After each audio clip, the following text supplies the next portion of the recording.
So today I'd like to introduce our favorite colorist, Master Colorist and international educator Raven Montano, as he introduces all of you to Color and Oyster Cosmetics. Good morning, everyone. Good morning, Facebook. Good morning, my live audience. How are you doing today? Great. You have a great weekend? Awesome. So today we're going to get into the fundamentals of how to use our color line. I like doing our intro class because so much, I know we see social media or, from TikTok to Instagram to Facebook, we see people just mixing color, and sometimes we get the results we want and sometimes we do not, and that can all come back to the basics of how we're doing in the salon. I know sometimes we're like, we break a lot of rules, but sometimes you gotta know them before you can break them. So I'm gonna teach you how to know the rules, and then from there you can definitely customize it, is what I call it. So let's get into the not so fun part, and then we'll get into the most hands-on part. So what do you guys, do some of you already use the line already, or you're familiar with it, or you just play around with some of them? Please, not on. Perfect, I'll be able to help you answer those questions. So let's dive into purity real fast, because it's not a large line compared to our oyster. So the difference in these two colors, let me go ahead and grab one for you. So you're gonna already see that there's already the color difference in the boxes. So they're very easy to remember. So whenever I talk about purity, we're gonna talk about the one in the pink box, and then our Perla oyster will be in the blue box. I don't think you're covered in this completely with your product. I'm sorry? With your product, you're not to be seen. You're only seen. Your product is. Oh, that's fine. I'm gonna bring it to here.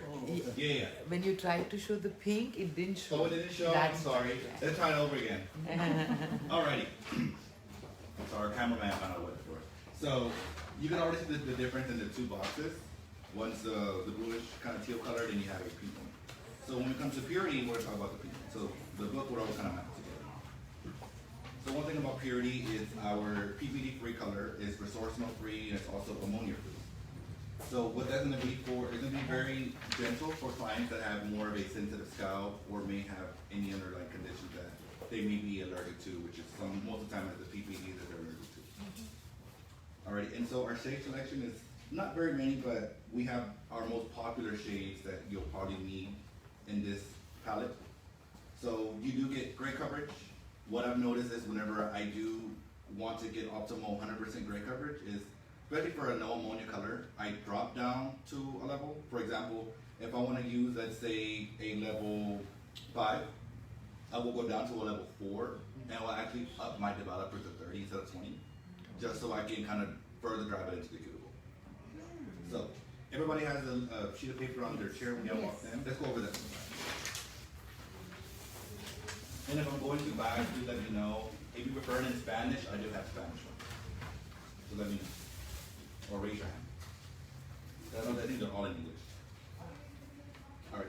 So the way you mix, I know it shows this box right here on the picture, but the mixing instructions are going to be the same. So let's say we want to use it for more of a true permanent color and to cover a gray. You'll mix it 1-to-1 ratio. So I prefer to use grams. I don't use a little cup and these ounces, but sometimes a lot of the product gets stuck in the cup. So you're not getting proper equal parts. So I like to use a scale. If it's up here, it probably took it from you. Okay. You'll mix, we're going to talk about purity.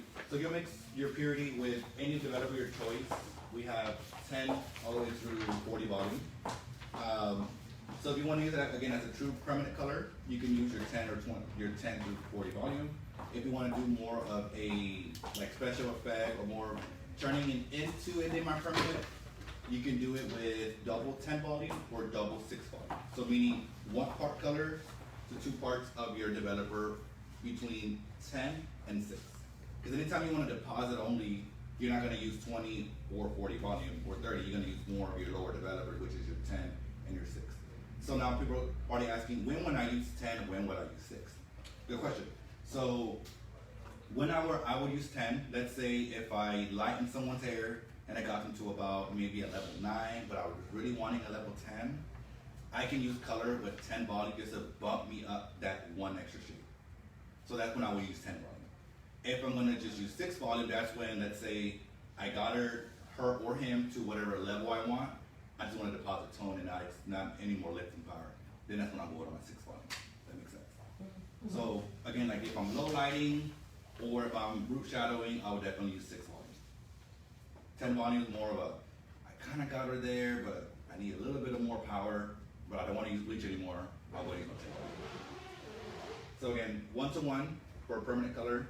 If you want to get that optimal gray coverage, because I know a lot of us were like, and even myself behind the chair, I was like, oh, it didn't cover that much gray, but of course there's no ammonia in the color.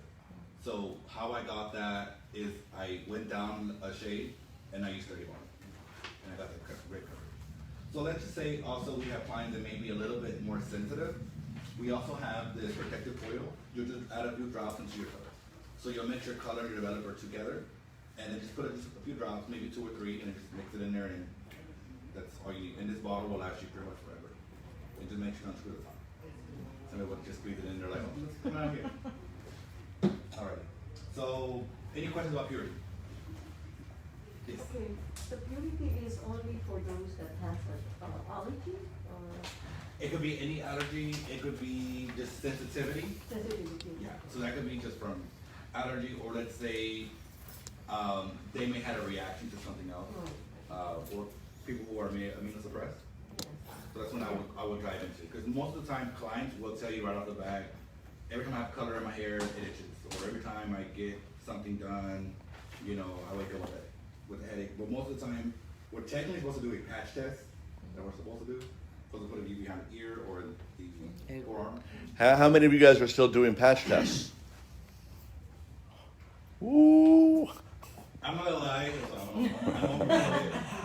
I'm not sure I've ever done one. I've done one once, and that's because she was new to the area and she was looking for a stylist, and she's like, I have an allergy to like everything, even air and water. So I'm like, maybe I should do your color. So then now it's like, okay, let me just mix a little bit of color. So I got a Q-tip after I mix it, I just place it back here and in here, and sort of come back in 48 hours, don't touch it, don't do anything. And she did that, and she came back and she had no reaction. But yes. Is it good for pregnant clients? Yeah, I mean, Catherine used it. She had a privilege. I mean, I've had pregnant clients, and I mean, everybody gets a haircut because most of them, they're not going to come back for a good little while they're on maternity leave, so they don't want to be at home looking crazy. So, yeah, so did that answer your question for you? Yes, thank you. Awesome. Thank you. So it is made out of, red tea, white tea, and green tea. Oh, wow. That's what they make this color. Okay. So it's more of your organic line. Okay. Alright. So that was purity. So now we're gonna dive into our program. And then we also have a new color line to the addition that we're also gonna go over as well. So now we're gonna talk about our perla color. You see all these beautiful selections of color down to our mixed tones and then our highlights as well. So how many of you guys are familiar with this one? Okay. Cool. I know purity, some people aren't familiar to it, but it's definitely a good tool to have to utilize for those clients with that sensitivity. And even the stylists, some stylists could be also have sensitivity to as well. So same way, the way you will mix our perla color with purity will be very identical. So if you have your sheet, that's the box we have. I'm out of frame, sorry. If you have the box, it literally was on the picture. So the way you'll mix it, now I'm gonna talk about the permanent colors, not the high lift series, so none of the 11s or 12 series. We're just gonna talk about our levels 1 through 10. Then I'll go into our high lifts. So everything on this spectrum right here, from here to here is what I'm gonna talk about, and then we'll go down here in a second. So, of course, we have our level 1 through 10, and then we're also on a level system. So we have, you see how we have the numbers, there's no letters. That's what you'll probably notice as well. I know that can be very confusing as well. One thing when I went and taught in Mexico was us Americans were lazy because we need letters with everything. So, because they're all strictly just numbers. You know, the numbers before the dash and after the dash. So they were like, oh yeah, because you know, other lines they use either N's for your neutral or your natural, and G. So it's very easy, and I'll go over with y'all. If y'all want to have a piece of paper, we can write them down together. And also, if you do have this chance to buy this book, we also have a smaller one in case you forget. Everything you'll need is inside here. So I'm gonna go based off what we have. So our dash 0 is our natural. So this is all the numbers after the dash. So the number before the dash is considered your level. How dark, how light something is. So for example, this one is 4-0. So the level is a level 4, and then the tone will be a number after that. So it'll be a 0. So let's grab something like, so for example, another good color you got. So let's say this one. This is 4-6. So the level is at level 4, and then the dash will be a red, which is 6. So I'll go over all the numbers after the dash. Alright. So we're gonna go with stroke 0. So stroke 0 will be a natural base. A stroke 1 would be more of your ash reflection, so more of your ash tone, more of a blue base. Then your dash 2 is your violet. Then your dash 3 is gold. Your dash 4 is copper. Your dash 5 will be your more mahogany red purple kind of color. Then you have your dash 6, which is what we're going to use today on her, so she will be turning into a redhead. And then we have our dash 7, which is one of my favorites, is the cacao color. Then we have our dash 8, which is our tobacco. And then please pronounce your dash 9 as nacre, or nacre, right, Jeremiah? Yes. Because you mean the seashell, instead of the seashell. Yes. Or pearl. Just make me pronounce that A correctly. Alright.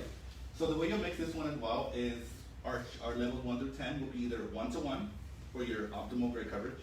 So you can use 10 through 30 volume for gray coverage. I've had used 30 volume in certain scenarios where, let's say you have a client who is 100% gray, and I have clients where sometimes I have to color them twice because they're just that resistant. For example, I had somebody about a month ago who I've done her hair quite a few times, but I don't know if it has to do with her aging or whatever the case. Hopefully she's not watching. She just had a hard gray coverage, and we just used a level 5 on her, and it just wasn't budging. So I went back in because she said I don't want it to come out looking black.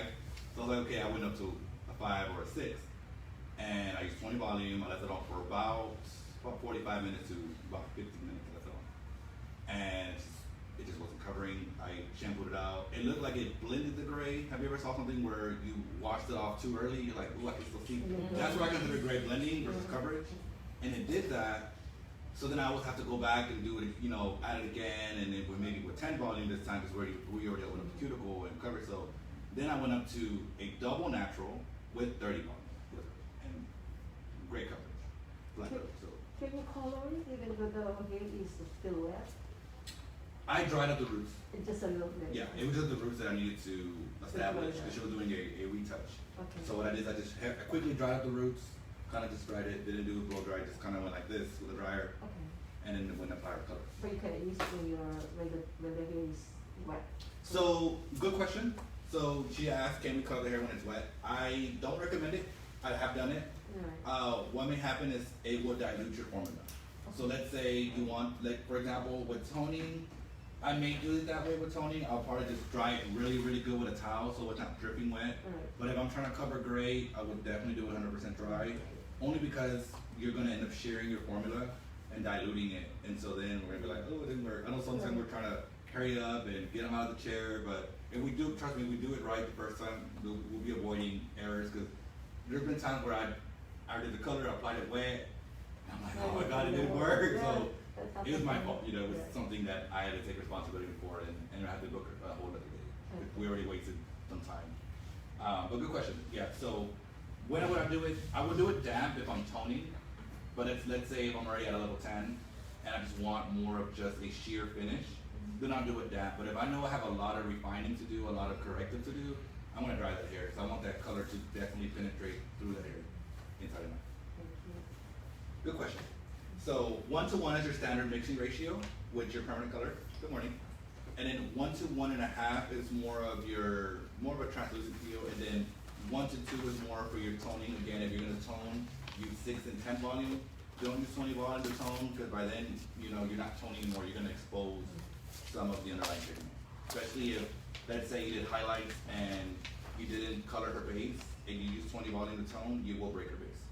And it's not gonna be on the color, that's gonna be on the stylist who did it. So just make sure you're toning, Again, if you want to just tone on level, you do with 6 volume. If you have a little bit of refining to do where you got her to that level 9, but she wanted a 10, go ahead and use your 10 volume. That's when that was the difference I would use. Any When questions you with are that? toning, can you wash it, can you wait for a little bit, or you can, as you tone it and then you wash it right away? What do you mean, like? Like when you're toning it, Uh-huh. do you wash it right away, or? No. you Oh, just talking about after the put color? after Yeah. the color? Yes. So that's very good. I'm glad you asked that because I know different manufacturers have their own thing. My thing is, if I'm toning and I'm mixing hair color with hydrogen peroxide, which is developer, Right. I'm definitely gonna wash that out. I don't want to leave any trace of color. Okay, wash it right away. Yeah. So now the only thing that I will just rinse off, and I'm gonna get into that in a second, will be our purity, because this is a pigmented conditioner. Okay. So this I would definitely just rinse right away, because it's not mixed with anything. It's just straight out of the tube. But I'll get into this one in just a second. But yeah, if I'm using this to tone, to do any kind of fun activity or corrective color, definitely would shampoo it out. And I would actually shampoo it out twice, just to make sure it's all out, especially right back here Right. when we're in the sink. Hello, good morning. When we're in the sink, I know sometimes, especially with thicker hair, I have done it before where I go, okay, we shampooed you, and then I look in the back and I see one little spot of color right here. I was like, oh, I gotta go back into the sink, make sure I scrub that off, or tell the assistant, hey, make sure you get right in here. I know it's kind of hard where it's that awkward position where they're lifting up and you don't want to get their back wet, but definitely always put a towel at the bottom of their neck for sure. Good question. Alrighty, so again, we got it for our optimal grade coverage, our 1-to-1 equal parts, meaning equal parts developer and color, 1 to 1.5 for more of a special effect, 1 to 2 to tone. We got that clear? Awesome. Now we're gonna go into our high lift series, which will be these at the bottom. Right in here. So our 11 to 12 series are more of our ultra series, so those are our high lift colors. Repeat after me, do not use this to tone. Please do not use these to tone. I don't know how many stylists I've seen grab, I mean, they're all beautiful shades, don't get me wrong. Right. They're all beautiful, gorgeous shades. But I've seen people grab, especially our 12, 11 series, and they use this as a toner. Again. Sorry, I had to kind of take that back a little bit. So, this color, even though it's not our ammonia-free color, it is a low ammonia color. So the ammonia level in these permanent shades is 1.5% of ammonia, which is very, very low. Now, it is between 1.5 and 3, so these are 3%. So these down here are definitely, you have to mix them with 30 to 40 volume. So these colors are straight up, you know, has a little bit, they're aggressive for a reason. So when I see people using the tone, especially if the hair is pretty light like hers, and you put a toner on her, so we're gonna use, can you stand up for me, love? Our beautiful, gorgeous lady here. So let's say I bleached her out, right? Turn back. There we go. Beautiful earrings. And most people would definitely use a 12-11 to tone her. And what's gonna happen is that hair's gonna just dry up more. Especially if you just did a bleach out where you put the lightener on the scalp, you will burn her scalp with that because it's an ammonia-ated color. So it has a lot of ammonia in the color. It's for a reason. Yeah, so please do not use the tone. You may get away with it once, but the color's gonna fall off the cuticle. It's not even gonna stay on there. You'll see it after a wash. It's coming right out of the hair. I know some people have done it. Now, when would you utilize it? Good question. So on levels 6 through, I guess 7 or 8, you can use these and they'll help eliminate some warmth. You're still gonna get warm. You're not gonna get rid of it completely because we all have underlying pigment. But the way I've used it in the past, hello, good morning. We save you a chair right here. Wow, right up front. Or anywhere you like. After. Or anywhere you like. So the way I've used it before, I think I even have a quick video. We don't have our TV.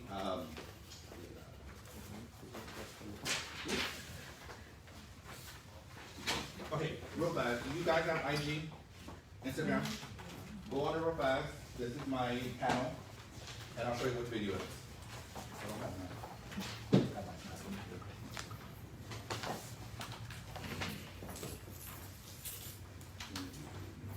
So it'll be it's the fourth one right here. Well, whoever doesn't have Instagram, maybe I can use my phone to watch it. This is when I Adela? This is the one there. Oh, Sorry, the fifth one. okay. And that's me utilizing high lift on very coarse hair. So the fifth video, and I'll explain after you see it.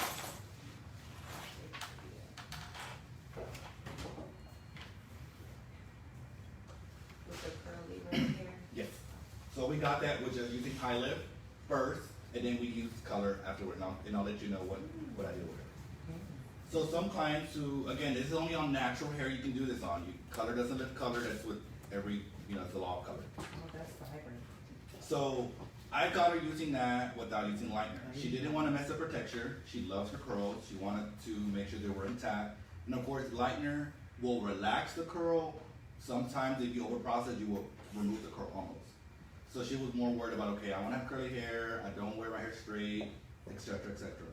So I was like, okay, bleach is not going to be her option. Then she told me the type of color she was going for, which was more of a reddish copper. And I was like, perfect. I don't need lightener for that. I know most of the time we want to bleach them out to white and then deposit the pigment back, and then that pigment is going to fall out of the cuticle.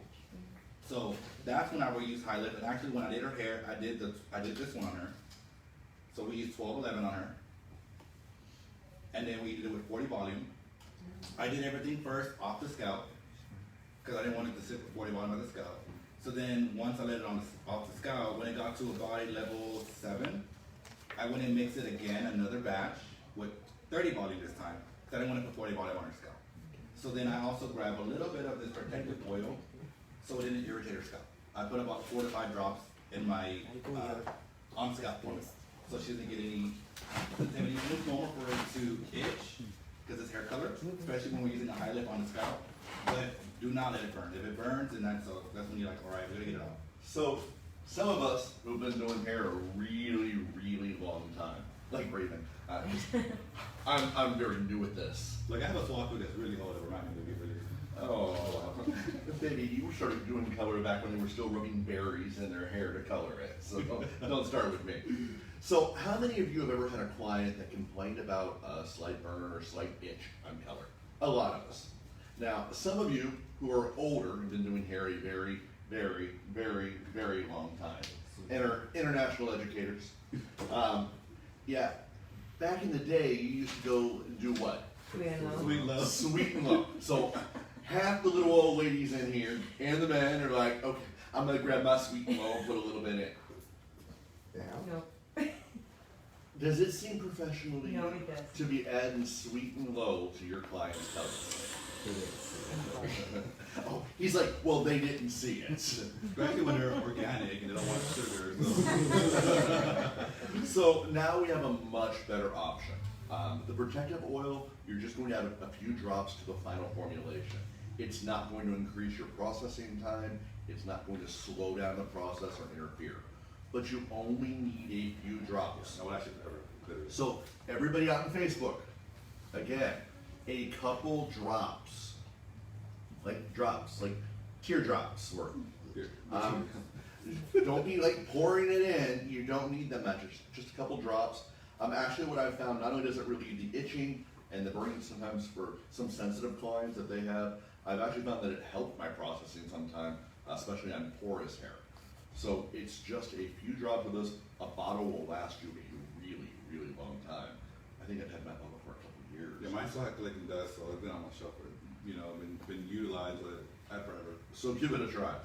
Yeah, so we'll use that in today with you guys. Question about highlights. Y'all saw the video in action. So yeah, so that's only on natural hair, no artificial color. Or let's say you have some clients that they bring their children in and maybe they want to do their first time highlights and they don't want to use bleach. That'll be a perfect alternative to utilize a highlight. I know sometimes highlight colors can be underused. And they're a little bit underrated, but I started using them especially for my redheads or people that want to be more of a warmer tone and they don't want to use bleach, but it can only be done on natural hair. So that's whenever I will utilize my highlight series. Any questions with that? So the way you'll mix your highlight series is 1 part color to 2 parts developer of 30 or 40 volume. Now if you want up to 4 levels of lift, use your 30 volume. If you want more of a 4 to 5 levels of lift, use your 40 volume. So that's whenever you'll use this. And you did say that that helps maintain the curl if they want to more than a lightener would. Correct, because you're using color. So, good question. So, our highlight series, not up here, but our highlight series, think of it as if color and lightener had a baby, and that's how you get our highlight. So that's the way I would think of it. It's definitely not your traditional hair color, but it's also not a lightener or bleach. It's more of they had a little one night stand or whatever, and up came out the high lip color. That's where you get, because it is, again, it does lift 4 to 5 levels. That's why I say do not use it as a toner. I know most people they'll grab it. They're like, oh, I want this silver shade. They'll mix their their 10 volume, and again, in their scalp is burning right away because again, it's in an ammonia color, and they didn't use something. Any questions on that? It can only be used on natural. Yeah, it is. So again, natural hair. It doesn't lift artificial color. Another way to use it. Pro tip. This is not me as a stylist. There not me is as a the chair. educator. But another tip that I've used my high lip color was, let's say I had some hair. Remember I was talking about I couldn't get that gray coverage. I'll add maybe 5 to 10% of my formula with the high lip color, because I'm opening it up with that ammoniated color to get into the cuticle. That's another way I can utilize that. So let's say I'm using or even let's say I'm using a 6-0 or even a 6-0, and let's say I just couldn't get that color to cover it. I would definitely use 10% of my formula with the high lip color into my formula, and that's how I'll get that gray coverage. So that's another little tip in case I need help with gray coverage. Any questions with pearl? Good. Now we're going to dive into the newer line they just added to our color. So this is our blonde eye shade, which would be in the white box shade, and it also says it on here. So each color will have its own, so they're separate, so you don't get them confused. So we have our purity, we have perla, and then we have our blonde eye. So they're all in different boxes. So these have been some of my top favorite in the salon because look how the beautiful tones we can create. And of course, you can mix them together to create other tones that are not shown on here. So you can use your creative, artistic ability at the salon. And one thing that, where is it? Isn't it on here? So one thing Jeremiah pointed out to me that I didn't know since I had this book. Yes, Jeremiah taught me something for once. If you move certain of the shades around, it'll tell you what you can use to make it with using these. I didn't know that. So like some of them will have formulas underneath the. So in Swatch. case, so in case you don't have these on hand at the salon, but you have these, you can create these. The one thing I didn't know. So again, like even these down here, these peachy tones. So that's one thing that he was like, hey look, there's this under here. I would never known that. I would never have known. So I learned something new with that. So now these, you can mix it up to 20 volume.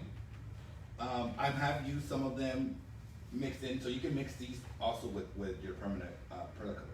Don't mix it with purity, because again, then you'll take away the ammonia free of it. So you can mix these either together or mix them with perla. But do not mix it with purity, because then you'll take away that ammonia free out of the color. FYI. Yeah, so you can mix these 1 to 1.5 or equal parts. So my most shades of salon that I use, again, I can't tell you use this on this level because I don't know what your client may want or how porous the hair is. So my popular hits in the salon are this one here, which is the 090, and of course these two right here. Now I've used this one just for more of a deeper root shadow. It came out really beautiful. Like it was like not too warm, not too cool, just that perfect balance. And again, I do a lot of textured Latin hair, so these were definitely perfect for us Latin folks. Can you use that color into this color to mix it with it? Yeah, yes you can. No, So the one on the top. the one up here? Right. You can, but you need to be lighting a little bit more. Lighter. A little bit more. And then like, you see how I stand up here, look? So our class can see you. So she was asking, can we use our 090 on her hair?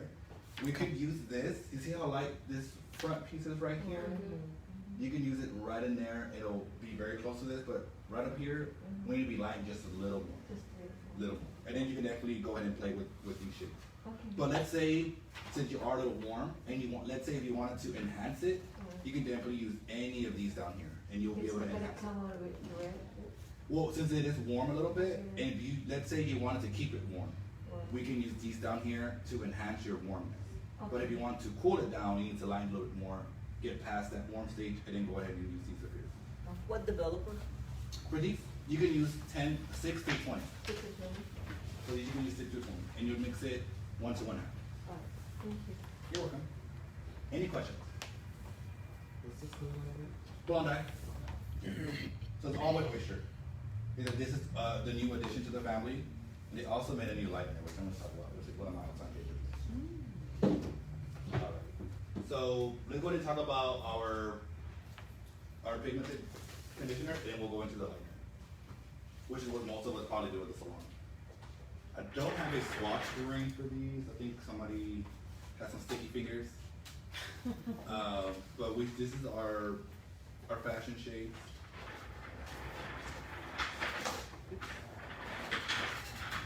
So these are our pigmented conditioners. So this is something that I will not shampoo. Like earlier we were talking about colors that I won't shampoo. I won't shampoo these out. So these can use in various different ways. If you want to create, let's say we bleed somebody out and we want to make our beautiful copper. I wish we had a swatch ring so you can see what I'm looking for. No, I'll find them later, but this is more of a copper shade, and you'll find the packaging is different. The new packaging looks like this. I wish I would have kept it with this one, especially if we have gloves and we're mixing a little bit more and we already applied it to the hair. Then when I get something like this where we already got it dirty, so I mean we don't make the decisions here. So I wish I would have kept it this, but I do like the look of this. Just not if I'm gonna mix more and I'm already applying it. I'm like, I'm grabbing it and I'm making it all dirty back here. So this is what happens. It stains it and then it just doesn't look professional. Yeah. So let's say with her, let's say we will make her to redhead today, but let's say she wants to maintain it at home. She could definitely use our Scarlet, which is more of our red violet mask. She'll leave this on up to 20 minutes, 10 minutes if she's like in a hurry, rather 20 minutes. So what she'll do first is she'll shampoo her hair. She'll kind of get towel dry, get most of that moisture out, put it on, brush it through or comb it through. Wear gloves because they're all pigmented. As you can see, the packaging already got dirty. And then when she's ready to rinse it off, she just rinse it off with cool water and she's done. So she won't put any conditioner on because this will replace her conditioner when she uses it. Now, this is not something you use every single day. So if she wants to maintain it, because you know how reds are that color that it fades with the sun exposure or hot tools or excessive washing or going to the pool, etc. She will use this and maintain it maybe once a week for sure, or a couple times a month. But let's say we're in a salon and we have that client come into our chair, and let's say we're like, oh, I don't have time to do a whole mix of color and get someone on because I'm worried about it over processing. Definitely something you could utilize to refresh your color at the salon real fast as well. So this is not mixed with any developer, straight out of the tube into the packaging. But what I've noticed is it leaves the hair very, very shiny and soft. Do you know what the ring are for the swatch ring for this? One more time. The swatch ring for this? Sure. I think somebody has some sticky fingers. I don't see it. Nobody would ever have sticky fingers.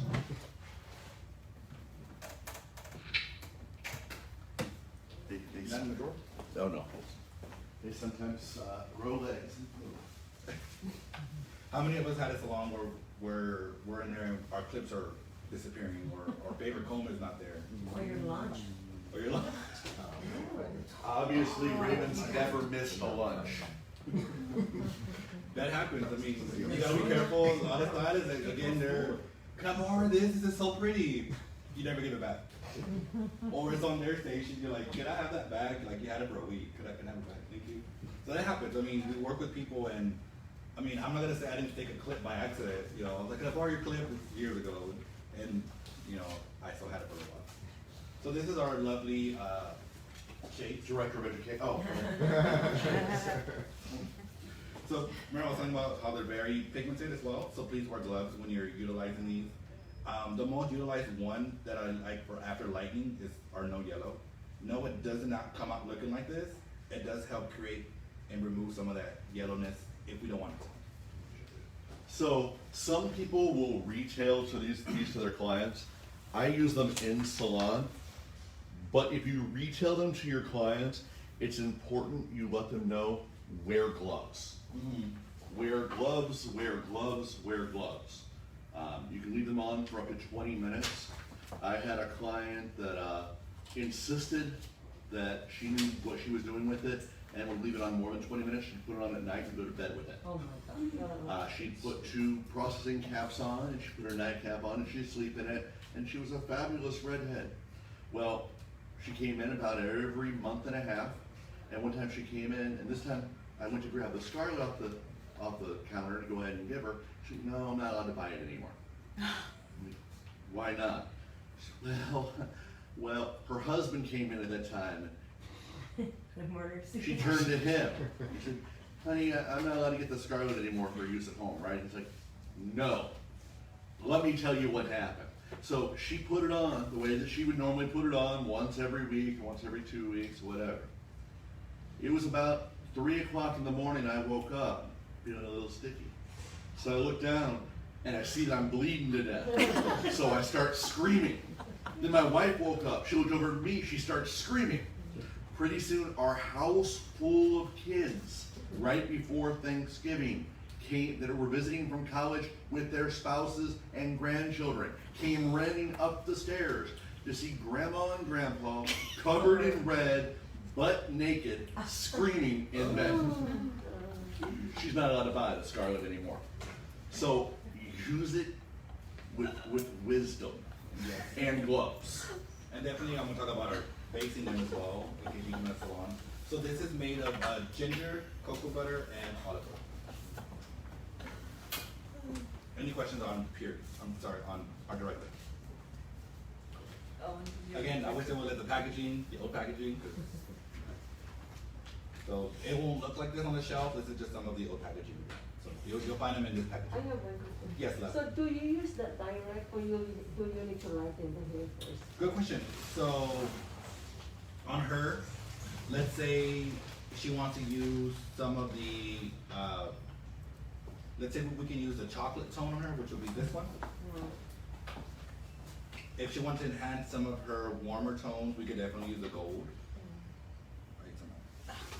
Or we can use any of these fashion tones. Now, when we get into the blue one, and then of course, everyone wants to grab the gray one, these will not appear on this tone. Right. This has to be pre-lined to almost the inside of a banana. So think of a banana, when you peel it, the color that is inside, that's what these tones will have to do to appear this vibrant. So let's say she wants to utilize, or even the yellow one too.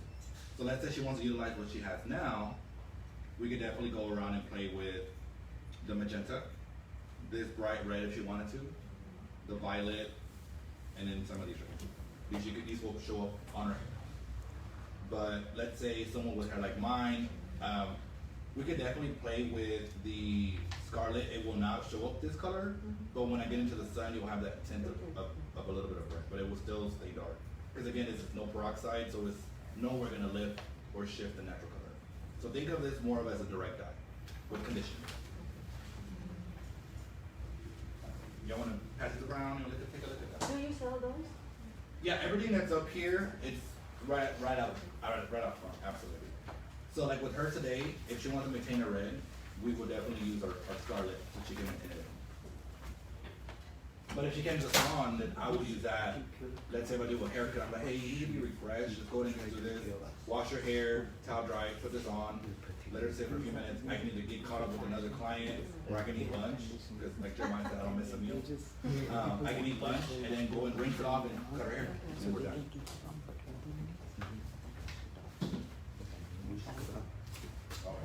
So we're talking about basing the hairline. How many of you guys base your clients, or put protective screen around their hairline?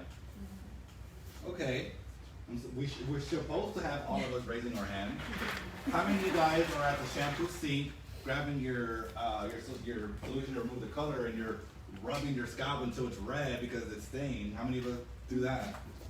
Okay, to avoid that problem, we can use our barrier protective cream.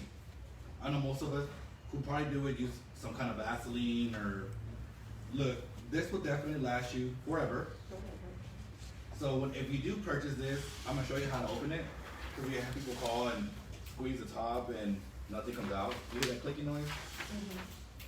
Okay, please take off the top and take this off.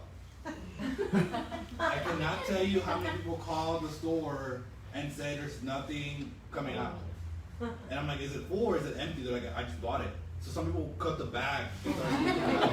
Oh my God. So please, hold on. So please peel this off. And then there you go. Because we had people call and say, it didn't come out. I need a new one. It's defective or something. So please take that off. So then what I do is on the back of my glove, because I don't like touching it with my fingertips. I did it with a lot of my stuff, like even Neosporin, if I'm gonna apply it, I don't like to cross-contaminate it. So what I always do is I apply it like this, and I close it, and then take the leftover like that. So I never went in and touched it with my fingertips. And then and then with my other glove, I put it on and I start basting right here. That's what. So then whatever's left over, if there's something left over, I just grab. I will put a new towel on my tray and I just wipe it off with my towel. And that's basically it. So please make sure you take that plastic off. We have people call up here, and we still do to this day. So, alright, so now we're gonna dive into the more fun part, which will be the lighteners. So, we offer quite a bit different liners for different purposes. I know everybody wants to grab something that's 9 levels, and you don't need 9 levels every single time. Actually, I don't use 9 levels hardly anymore.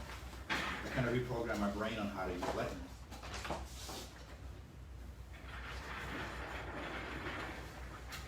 Alrighty, so how many of you guys are familiar with the liners we have here? Awesome. And we have other liners as well. We have our Fabulous Lumine line, but today we're talking about oyster, so we won't talk about those today. So we're going to talk about our oyster product. So as you can see, we have our developers. You can mix these with 6 through 40, and then we'll talk about Passport, which goes into the lightener and color. So let's talk about our Bleed Sea Blue and then our Bleed Sea White. So the name is in the powder. So the powder, I believe this one is white. Is in the name. And then we have our Bleed Sea Blue, which can we guess is it blue? It was already open, so blue pigment as well. So how can someone tell if the lightener is gentle or aggressive? Do we know the answer to that? Like, let's say if you were coming to me, Raven, I want something that's very gentle. White. Okay. But how can you tell, besides even these products, any lightener on the shelf, how can you tell if something is gentle and aggressive? Okay, y'all very close. You're missing just one little thing. So if I was to look at this, and I said, okay, 9 levels of lift, 7 levels of lift, 5 levels of lift, 6 levels of lift. How can I tell if it's The levels, There you go. yeah. so The 5 level. the lower the lift, the gentle it is. You don't expect a 9 level lightener not to be aggressive. Because in the past, we've always wanted something that's strong, but how can something be so strong, be so gentle? So keep that in mind. And that's how I pick and choose when I use my lightener, for what purpose. So let's say, if I'm doing her hair for an example, she has a lot of hair. Strong too. She has a lot of hair. I mean, she's been our model several times. I'm sure you're familiar with her face. She was just here for the keratin, so if you have any keratin questions, y'all can ask her how it did. But yeah, Ms. Reina, she has a lot of hair. Like, you can hear how heavy it is. This is a lot of hair. So let's say if she wanted to be more of a platinum color, of course we're gonna have to use lightener. We can't use highlight color. So what lightener would y'all say I would use? I will use the 9. Okay, but there's not a right or wrong answer. There's not. Just want to put that out there. There's not a right answer or wrong answer. It's just when to utilize it. So yes, I would use a 9, but I would actually use more of yes. Question. No, I'm Okay. listening. Yeah. Sorry, could you have your hand up? Like, you have a question. Yeah. So I would actually, yes, I would use a 9 level. I'll let you know when I would use it. So let's say, one thing about everyone else, is our hairline is the finest part of the hair. Okay. So for this fact, I would not use a 9 level lightener. This literally, if she wanted to foil her whole entire head, I have no assistant. I'm working alone in my salon. How long do you think it would take for me to foil this entire head? Just gonna be honest. Hour and a half. At least, Hour. yeah, at least 2 hours, right? For a whole entire head by myself. I would not want to use a 9-level liner because then that's gonna work too fast for me. By the time I move somewhere else around the head, that may be already done.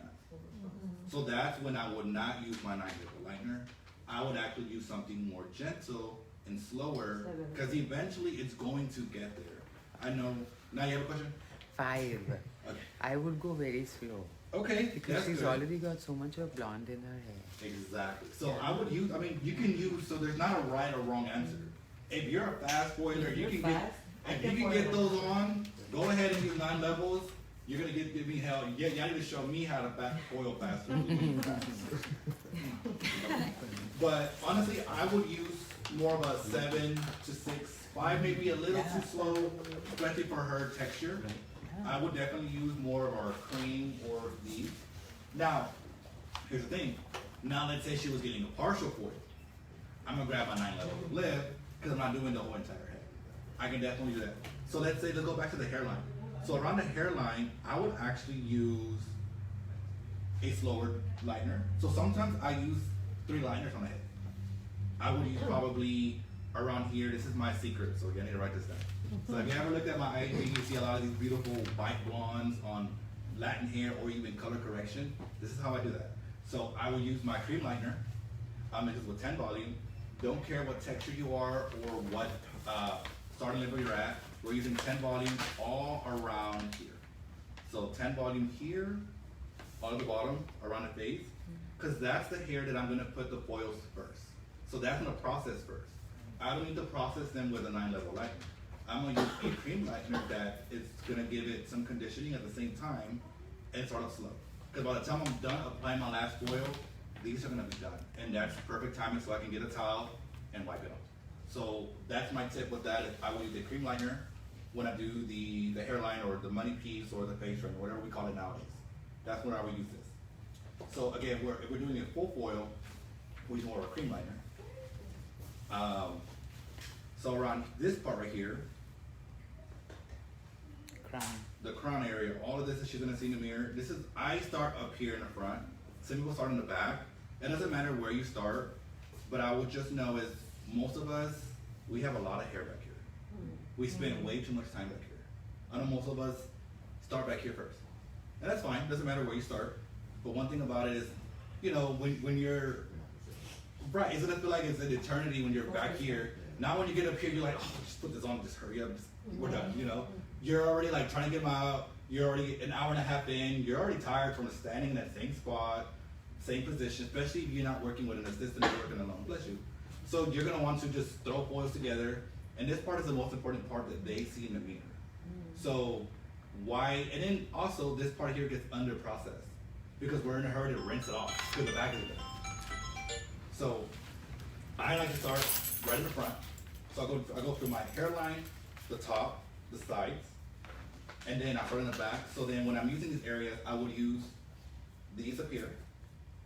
And then where I want it to be a little bit more aggressive and to be quicker will be this one. So I will mix this one in the back. So we can hair up and lift, and then I would up my developer with that. So that's a little secret tip how I pretty much do all of my foil work. Yes, sir. If you use that cream in the front with the hairline with 10 volume, do you go all the way up to the root when Yeah, you first absolutely. apply? So what I do is I go all the way to the tip of the foil. Okay. So if depending on the look I'm going for more of a rooted look. Like full platinum. even. Yeah. So if I'm doing you talking about like if I'm doing a platinum card where it's back-to-back foil? So that's a good question. So if I'm doing a back-to-back platinum card, which platinum card is when you're taking the whole hair and just you're pretty much doing a bleach out, like what she got on the top. No, she's a natural blonde. So what I would do is I would apply the foil all the way to the top of the tip of the foil.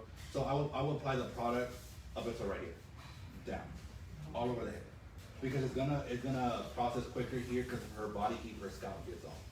So what I would do is I would apply that all over off the scalp, and then what I would do is I would push all the foils down to expose her root area, and then I will apply it and fold the foil and apply the lightener there at the scalp.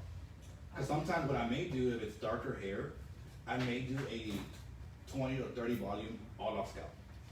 Especially if they have hair with it's coarser, and if it can handle it, I would use more of a 30 volume all off scalp. And if I'm put on a scalp, again, anytime I put on a scalp, I usually leave with 20 volume. So that's when I would do that. That's how I'm doing technically a pattern, correct? Back to back to back. Yeah. Any questions with that? So now let me tell you how to mix these real fast, because I think I kind of jumped ahead. So our bleachy cream, it says it on the packaging, but in case you forget, it's 1 part of your lightener to 1.5 of your developer. Now, if you have questions on how to do that, grab your calculator out. So let's say I'm doing grams. Okay. So let's say I'm doing 30 grams of our lightener. How many grams of developer we're gonna need if it's 1 to 1.5? 75, 75. You're close. 30 and Good question. Everyone pull up the phone. Real fast. Put your calculator up. 4.45. Put your calculator up. 68. Well, yeah. 4.5. 45. How did we get that? Yeah. 45. Somebody said 75, somebody said 70. Okay. So, pull up this phone. So let's do 30 grams. They want to do the multiply button. Put 1.5 as our 1.5 of developer, and what does it give you? 45. 45. So that's your 1 to 1.5. If that makes sense. Oh, 1.5. So, So 30 grams of lightener. 45 well, grams. that's just an example. So sometimes you may need more. So let's say you need 40 grams of lightener. Okay. How much developer are you going to use now? If it's 1 to 1.5, 60. it's going to be 60. And again, if you forget, use your smartphone. Cool. Awesome. Any questions there? So that's how you mix our bleachy cream. So I know, most of them say it processes up to a certain amount of time. This is where I know the rule, but then I bend the rule. So what I know is if the lightener is still moist, if it's not dried out, it's still active. Now, if the lightener has been sitting in a bowl and it looks thin, remix it. Please do not mix big batches, and then you expect for it to go to the bag, and it's too much. So utilize your scale. Unless you have money and you can just throw away product, go right ahead. But if you're trying to save some money and save your backbar costs and make more money manager, stop wasting your product. Use the scale, measure it out. Don't eyeball it. As we get older, like some of us over there on the computer, as we're getting older, our eyesight's not the same. So sometimes we'll be like, I just pour it, and then that may work for you once. But let's say you do that to the next client, or when they come back, and they're like the consistency isn't the same. Well, if you didn't measure right, you put either too much lightener or too much developer. So utilize that with that. So now we go with our bleachy white. So this one also can be mixed 1 to 2, 1 to 1/2. Same thing with our bleachy blue. And then we have our new blonde eye lightener, which is the 911 one I was talking about. Same way, you mix it with 1 to 2, 1 to 1/2. But you can also use your favorite consistency, because some people may like the 1 to 1/2 consistency versus a 1 to 2. It just depends on how you like your product, but always measure it, and please do not use heat. Do not use heat. Nowadays, you don't need heat to get to the perfect lighting shape. You don't need heat for that. Back in the day, some people use some heat. I still see some stylists use heat, and it makes me cringe, because I just know what the client, I can tell you how many clients I got in my chair that came from other salons, even the most upper scale salons, and they're like, oh, do I gotta sit over there underneath the little cooking thing? I'm like, no, you need to sit over here, enjoy your mimosa, and just chill. Well, I don't have to get into the heat for an hour. I'm like, oh, especially when they have fine, delicate hair. They're like, well, they usually put them in the dryer and they leave them there for like an hour and they work for someone else. I'm like, no. This is why your hair is already dry. This is why in some parts you have hair that's this long and your hair is this long. So it makes it dry. Yeah. It dries out your dries product. up. Yes, it speeds up your product, your processing time, but you're also damaging the hair. If you look at every packaging of lightener, it all says do not use heat, but we do it anyways, and then we wonder why the hair lack shine, your elasticity and it's all gum and it's all ruined. Especially when you're doing hair that's already been lightened before. You may be able to get away with it once, and that's again, maybe. Not saying you will, but you could, but you're gonna ruin the hair. And in some of these products, not just ours, but even some out there, you're gonna create a chemical reaction.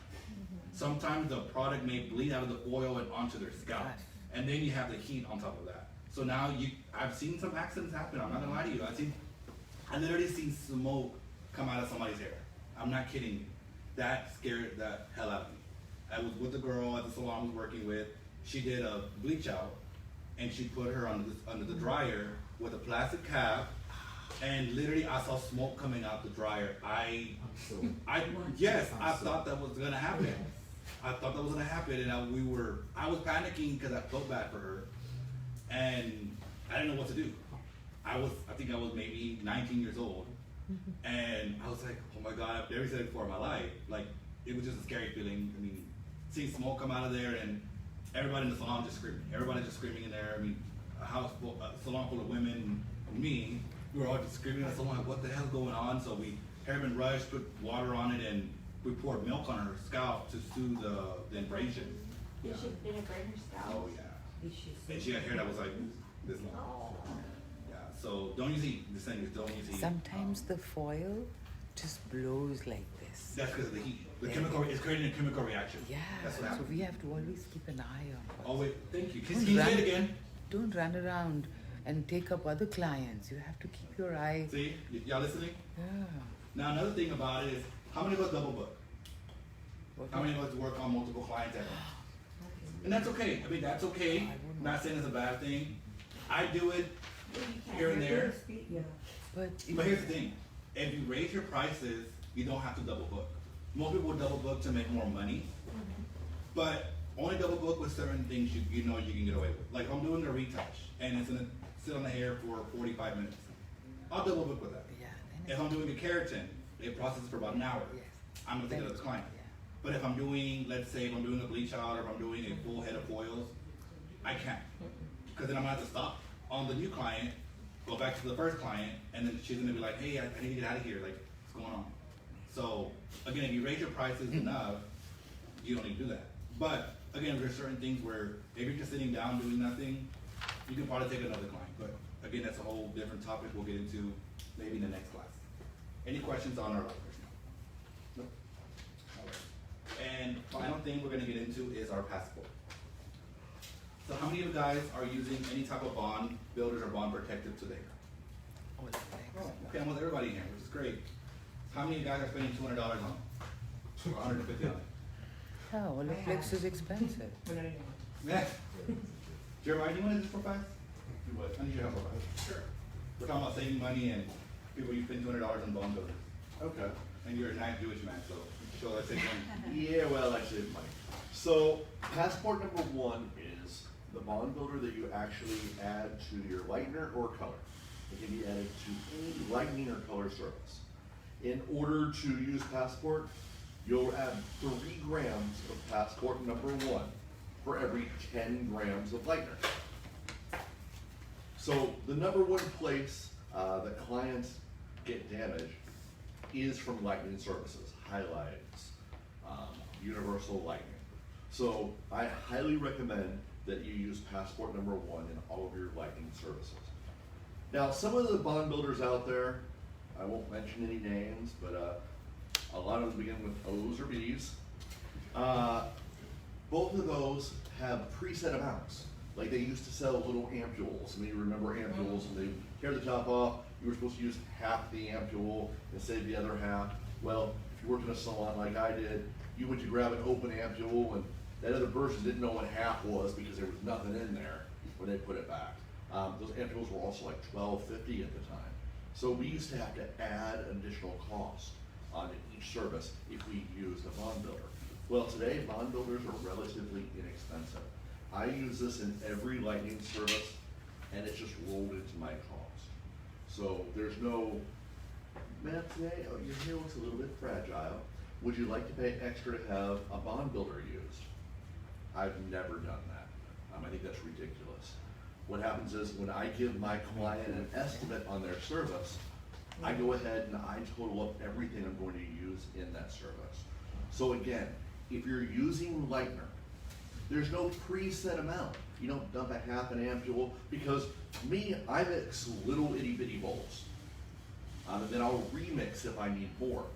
But I've worked in salons before where women get those giant bowls for popcorn. And she knows she's gonna do some highlights, and girl has a lot of hair. She's walking out of there with a bowl like this. You know, it goes on the tray and you hear it go boom. How can that possibly adjust for that much lightener? So Passport is made to order. I have 3 rules for any color service that you're going to do. The first one is, and make sure you write these down at home if you haven't already, in one of my other classes. These are 3 rules that I guarantee will quadruple your income as a colorist, because it has mine. Rule number 1 is color is color. If you understand color theory and you remember your color wheel, you can use any color line. Yes, every color line has its own little idiosyncrasies. Color lines have their own rules that are a little bit different. But if you understand color theory and that color wheel, ultimately you can use any color line.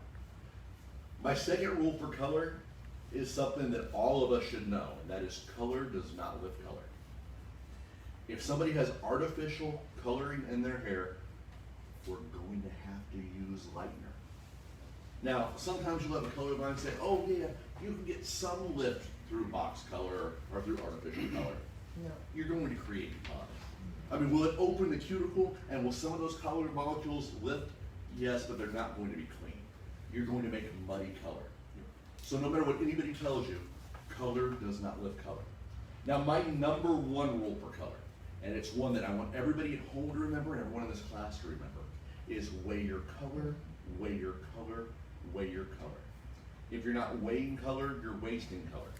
And it's impossible to get consistent results without using a scale. The scale's not going to lie, except for that one in my bathroom, and I'm replacing it because it's broken. It told me I was fat. It needs 2 batteries, yeah, that's it. So weigh your color. And why do I bring that up about Passport?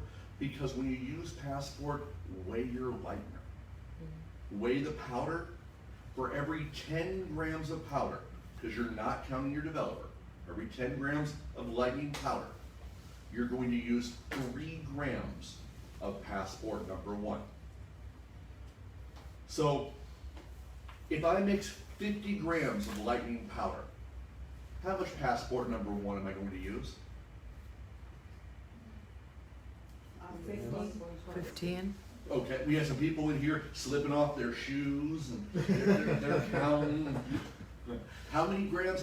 50 grams of lightning powder is how much Passport number 1? 15. 15. 15. Because for every 10 grams, I'm using 3 grams of Passport number 1. So now here's an amazing thing. You can also use Bond Builder with color. Now color doesn't cause a lot of damage. Color, the damage is very minimal. And if you do use Passport number 1 with color, you only need an itty bitty little teeny tiny amount. Itty bitty teeny tiny is not a unit of measurement. And some of you at home, I know, are doing that. Well, you know, I use a drop. I use a caterpillar. I use a dollop. That's like when we were kids, and you know, my sister would say, "Can I have a sip of that?" Like, that's not a sip, that's a sup. Oh, I took a gulp. I don't know where you guys get these measurements. But with color, we're going to use half a gram of Passport number 1 for every 10 grams of color. Again, not counting your developer.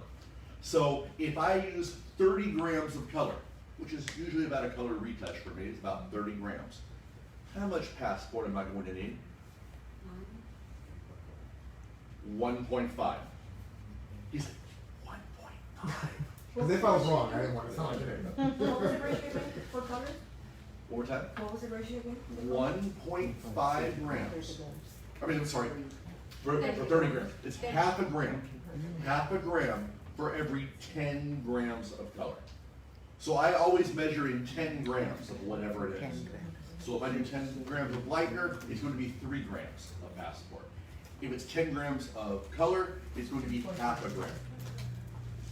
So it's very, very important. You know, if we use a scale of 1 to 10 for damage, a relaxer is a 10. Raven doing your hair is a 10. You don't look like it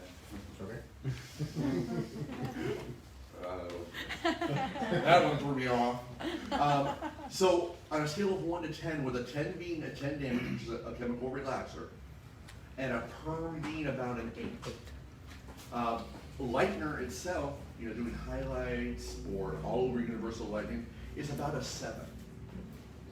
Now color is about a 3.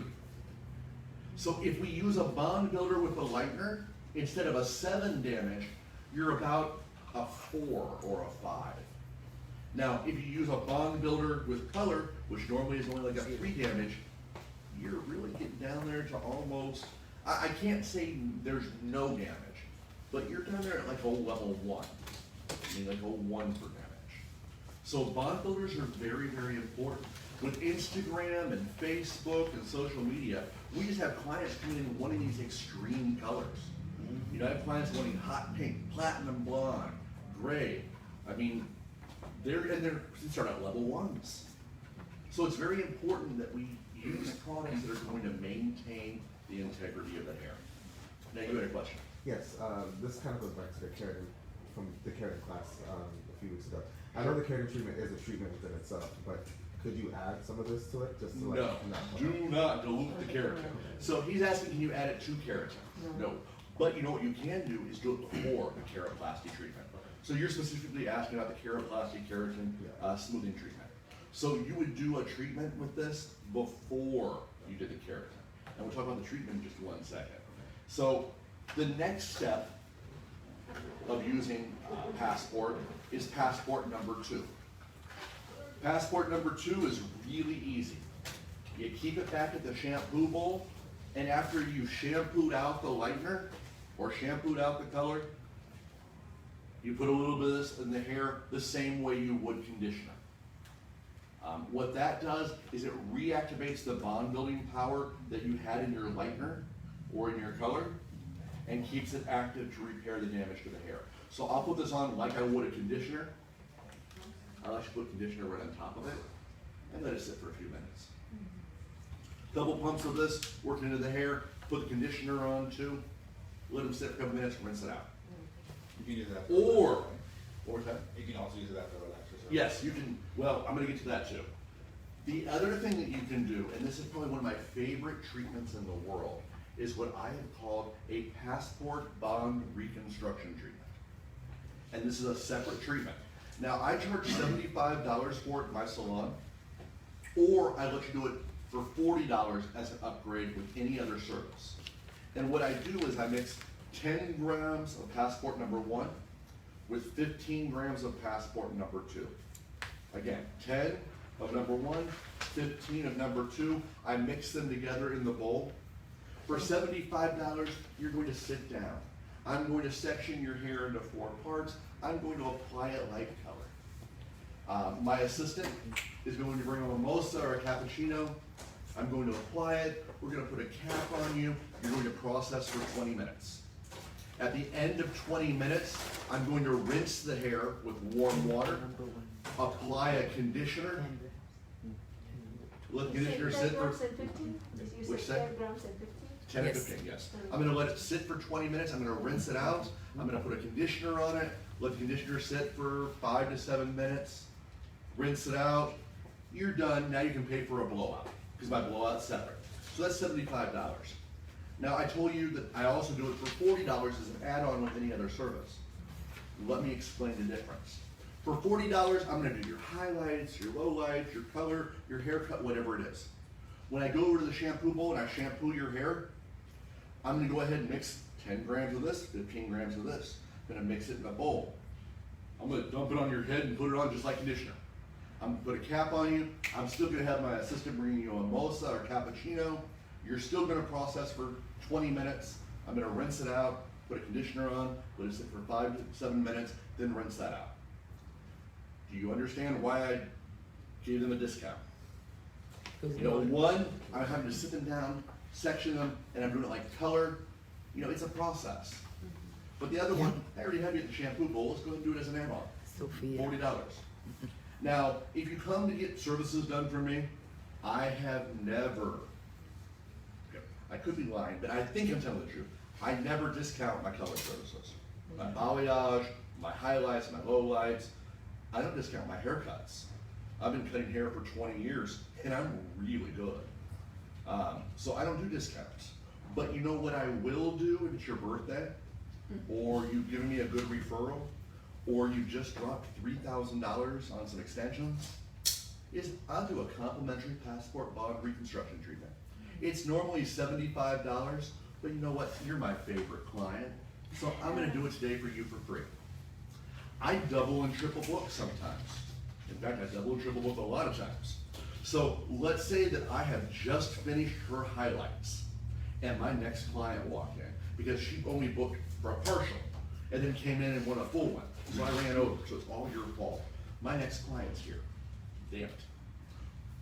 You know what, Darwin, you're my favorite client in the whole wide world. You know, I have something called a passport bond reconstruction treatment. It's normally $75, but I'm gonna do it for you today, complimentary. I'm gonna go ahead and put the passport treatment on her hair.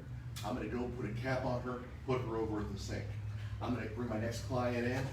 Hi, how are you doing? Get her section, get my highlights started. I'm gonna walk over to the sink, I'm gonna check on her passport. It's been about 20 minutes. Can't really stop yet. Darwin, normally I let you process for 20 minutes with a passport bond reconstruction treatment on, but you're my favorite client. I'm gonna let you process just a little bit longer. Let me have my assistant bring you a mimosa. Bring her another mimosa, I'm gonna go back over, I'm gonna finish my highlights. I'm gonna move that client, take her over to process, I'm gonna rinse her out, put the conditioner on her, let her sit for 7 minutes while I clean up my area. I'm gonna bring her back, I'm gonna start her blowout. I'll be right back, I'm gonna go check on my highlights. Then I'm gonna come back over here, finish her blowout, walk her to the door, go get her, bring her over, and now my next client's in. So I'm gonna tell my next client, you know, Darwin, you know what, you are my favorite client. I have something called a passport bond reconstruction treatment. It's normally $75, but I'm gonna do it today for you complimentary. So I'm gonna take her over to the shampoo bowl, I'll be right back. Bring my next client over, I'll be right back. Go over there, put the passport on, put a cap on her, let her process for 20 minutes while I come over here and start my third client. Now, you guys are looking at me like, Jeremiah, you're out of your mind. But that passport bond reconstruction treatment cost me less than $1. And guess what? One, my client's hair is going to look amazingly fabulous and be in great condition. Two, that $1 I spent on the treatment, along with that little extra time, oh, I'm gonna see it in my tip. You better believe. And three, the next time that client comes in, I cannot tell you how many times I've had a client go, you know, I love the way my hair felt after that passport. Can we go ahead and add that on today? Well, we most certainly can. So don't discount your services. If she's already getting a haircut or a color, why would you discount something you already know you're going to sell her? Instead, provide a new treatment, an innovative treatment. Now, I loathe Groupon. Yes, somebody out there is gonna look at me and say, Jeremiah, you're a snob. I hate Groupon. I hate to use it. But I will tell you that if you decide to use it, because it can be a good marketing tool. You know, if you have a passport bond reconstruction treatment that's listed for $75 on your menu, add that to that other service that you're listing on Groupon, and then what you're doing is, you know, in Groupon, you do your color and you do your whatever you group together, and you have to give them at least 50% off in order to be on Groupon. Well, now you're going ahead and upping that total $75 so that when you do cut it in half, you're really not taking so much money from yourself. Everybody kind of understand what I mean? So if you do a color service for $100, in order to sell it on Groupon, you have to sell it on there for $50, and you're only gonna get like 25 or 30 of it. So combine it and say, a color with a passport bond reconstruction treatment. So it's 100 plus 70, 175, cut that in half. You see what I mean? You're getting to charge more on that Groupon, and you're not losing that money. If you have to do an oops, I'm sorry thing for a client, or it's their birthday, or a reward, or some sort of customer give back, a passport bond reconstruction treatment is something everybody can use. I have a question. Yes, ma'am. Can you apply that treatment wet or dry? You can apply it wet or dry. Okay. So typically what happens, like I said, when I charge $75, I'm doing it just on dry hair like I would color. Okay. Obviously, it's going to suck up more of the treatment itself. But I'll do it on towel dried hair in a heartbeat. And when you ask me if you can do it before or add it to keratin, don't mix it into your keratin, but do the treatment before you do the keratoplasty treatment. The other time that it's great is I do a lot of relaxers, and instead of a protein treatment at the end, I'll actually do a passport bond reconstruction treatment. Because whenever you're doing a perm or relaxer, you're breaking those disulfide bonds, right? Right. So you break them, then you put neutralizer on them to harden them back. Well, that takes about 24 to 40 hours to harden. So like you close the door, but it's not locked. Do a passport bond reconstruction treatment, and you're blocking that door and repairing that damage.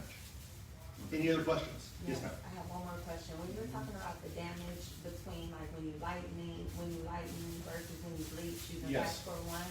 Some people, as soon as you say lightener or bleach, it's like, oh, that's so much damage. But really, if you use a higher volume with color, it can be comparable, Not right? at all. Not in the least. I can Okay. use 40 volume with color Okay. and 10 volume with lightener. Guess which one does more damage? Doesn't matter which The lightener. lightener you're using? Correct. Does not Okay. matter. Gotcha. Unless I'm using some bond builders. Okay. But yet, it is correct.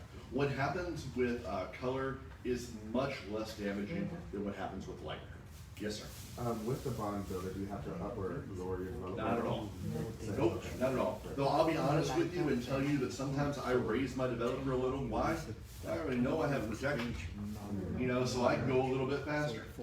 I'm not gonna worry about your hair quite as much because, We have the protection. yeah, we're gonna go at my speed instead of your hair speed. So no, you do not have to raise the level of developer you're using. In fact, I don't recommend you to. Sure.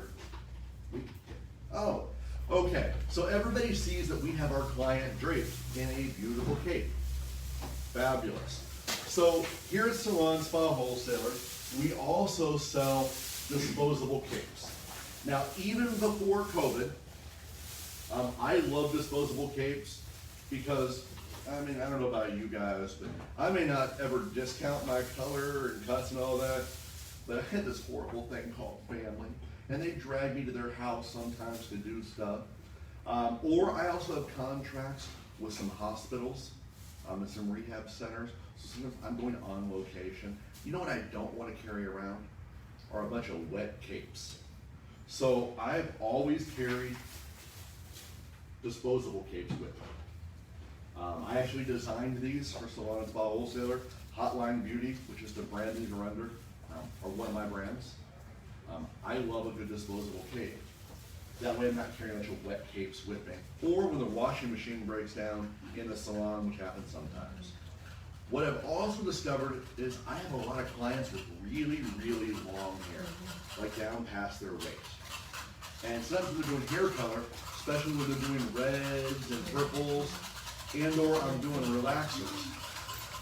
What I found was I was dripping color all over the place, all over my capes, having to change capes a couple times, you know, during the service, making a mess in the back of my chair.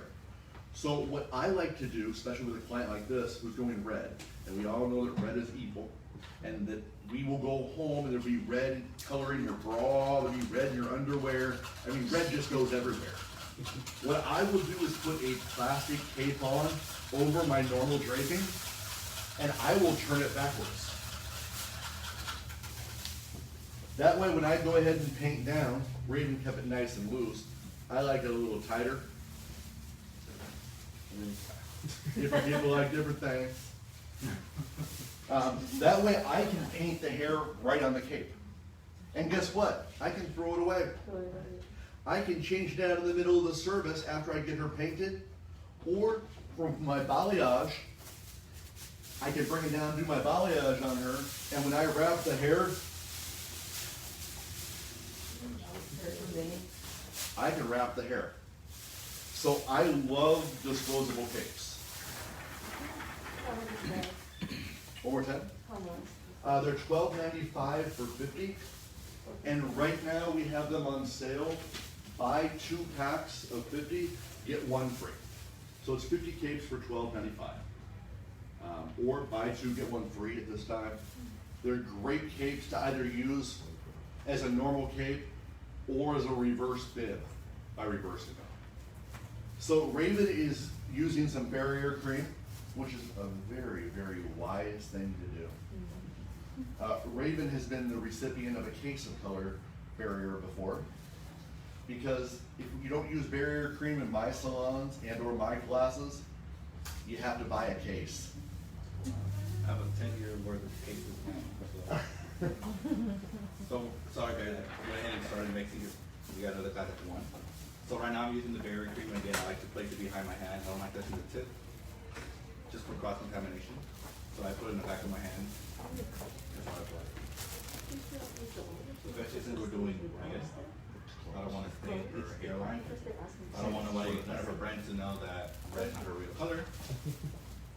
Especially when they walk out of the salon with a whole ring around their face or their neck. So doing that, and believe it or not, I've had clients saying, "What are you doing?" Like, I've never had it done before. I was like, "We were supposed to do." She said, "No wonder the lady always leaves my hair, always leaves my ears with color, Oh, wow. like the stain." So I make sure I get the ear, the lobe, everything around. Like, we're definitely taught. I know we kind of, after beauty school, depending on how, even years after we graduate, we kind of start, I'm not gonna lie, being a little lazy. We'll forget this step. But also, like, if you're doing an on the scalp job, the skin around our ear is very sensitive. So I've seen a case where somebody burned somebody's whole top of their ear, and they burned them right in here because they didn't put this on. And guess what? That you're liable, and you can probably lose your license if they go really in there and sue. So just for extra protection, just gonna do her hair everywhere like we're supposed to. And I know some people, they base for relaxers too. If a client has, especially when they have a lot of grays in the front of their hairline, would you? I still base them, because you're not gonna touch the hair. You're gonna So touch you the. still go below? Okay. Absolutely. Because again, I don't wanna sit there at the end of the day and just try to scrub that off for 10 minutes. And then you're gonna be irritating your skin already with that color on. So I may need a helper in just a second. Any volunteers? Yes. Or I'll volunteer someone. So let me just put on her root formula. Her root formula is gonna be 4, 6, 10 volume, because we already pre-lined her from the last class. She said, I don't wanna be Madonna blonde, because I want to be red, so don't make me too blonde. So I told her, okay. And here we are. So we did 4, 6 with 10 volume. And with this one, at the root, I did do equal parts. But when I get to her mids and ends, I'm gonna do it more of a true to deposit only. So I'm just going in to do my 4 quadrants. I'm taking a large brush. See how big this brush is? So I'm able to just apply really fast. And we do carry these. They come in a pack of, I think, about 3 or 4, but they have different sizes. Here's the next size they have. They're pretty cool colors, so I'm able to actually just. Oh, go ahead, sorry. Go ahead. And then I did add passport, so I did about 2.5 grams of passport 1. I didn't really have to, but if I want to stand out different from other stylists, I went ahead and added it in there. And then she was also, you gotta remember her, she was our model for our keratin. So if y'all want to ask her any questions, you're more than welcome to ask a question of how her keratin was. Like the before to now, it looks like. Yeah. Let's go with the plate. So this part is pretty much our, basic retouch going in there. So I like to, I know most of us do 3 parts. I like to do, 4. I like to do 3. So I take this whole entire section and get that in there. So I'm gonna go in there. So when it comes to color, sometimes I start in the front Most of the time it's are in the back. The back, it is coarser. So sometimes with gray coverage, I will start in the back because it's more resistant. And if so, if I need to mix a new batch, I'd rather do a fresh batch in the front, if I have to. Because sometimes if we start in the front, it's a double-edged sword, and I'm gonna talk about that why. Because if we start in the front, what I say about our hairline, it's usually finer for no matter what texture. So if we're using a darker color, they're gonna feel like the whole hairline is black, and the rest of it is a whole different color. That's because our hairline is fine. So fine hair is either gonna lighten too fast or darken too fast, depending on what shade of color you're using. So I kind of use that last. I do that part last sometimes. Now the double-edged sword is, what if their hair is resistant to gray, and you want that to sit on the longest time? So this is where you're gonna have to make your judgment on that. So here I am kind of dragging a little bit further than the demarcation line. And then I'm gonna take my blending brush because I'm gonna mix a different formula on her mids and base. So I'm using her darker formula at the root. So this is a level 4-6. So she will be more of a deeper red at the root. And again, this is from our Perla color and the kind of turquoise teal box.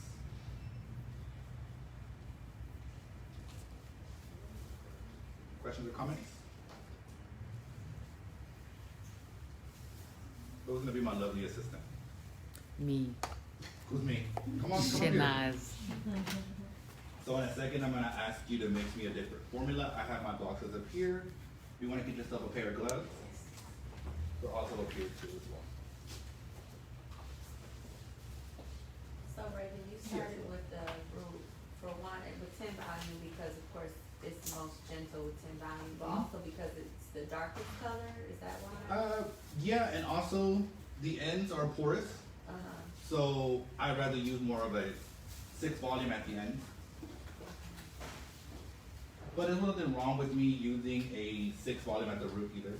I just decided to use more of a 10, just to make sure that it kind of further goes in there a little bit to give it a little bit of a deeper tone.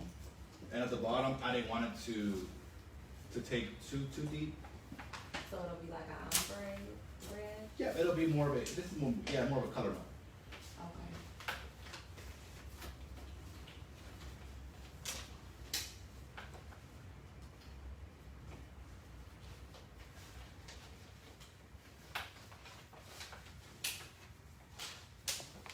And she has no gray, right? Of course not. No. No, Facebook. Well, with the coverage, you know, that's sometimes a challenge when somebody has gray, but they want different colors, so just curious with the mixture. So what I do is, let's say if I'm doing a redhead and she wants obviously gray coverage, sometimes I'll add a bit of gold into my red formula, Gold, like what, like the stroke 3, and you, depending on what level you're using. I can't say use 7-3 if you're using a 6-6. You know, it depends on what level you're using. And usually my formula will be, it'll be maybe the more gray they have, the higher percentage of gold I would use. The less gray, then the less gold I would use. gotcha. Just because a lot of the times as we're getting into lighter colors, they're missing the gold is missing out of there. Okay, thank you. Or you can do something called pre-softening, which you would just use color, no developer, put at the root, and then mix your formula on top of that. So most people were taught to pre-soften with developer. Developer does nothing because developer is acidic, not alkaline. So pre-softening is only with color? With gray, yeah, because hair color is alkaline. All developers acidic? Yes. Try it. Trust me, whenever I was home, we were all home during quarantine. I was bored and I just got I had pH papers at home. And I put them in everything. Put them in lotion, I put them in skin toners, I put them in a lot of stuff. Developers, whatever was at home, I was like, oh, test it, and yeah, developers acidic. Hair color is alkaline. So So that's why they say the power's in the power's in the powder. Yes, not the developer. Not the developer. And in the tube. And the tube. Yeah, absolutely. So developer is really just for speed, not for lip. That's what I was talking about earlier, where which one is gentle, how do you know which liner is gentle than the other? That's exactly what I was talking about. Okay.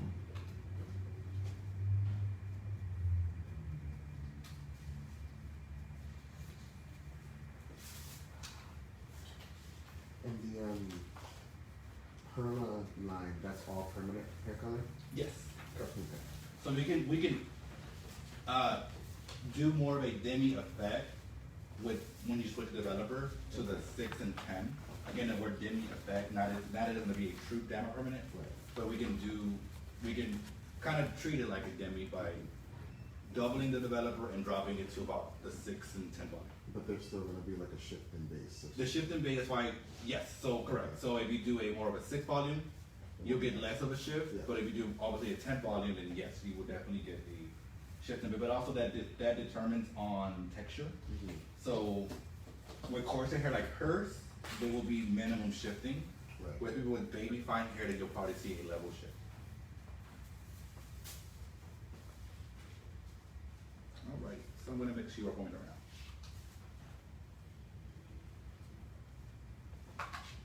So then, just because I want to blend this throughout, you got your gloves on now? I'm gonna make sure I form that right now.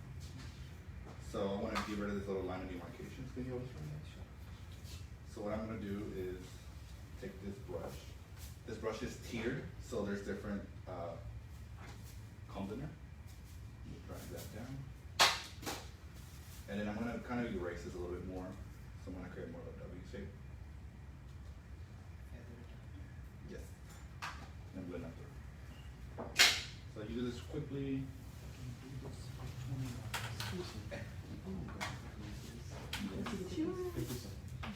Comb that down.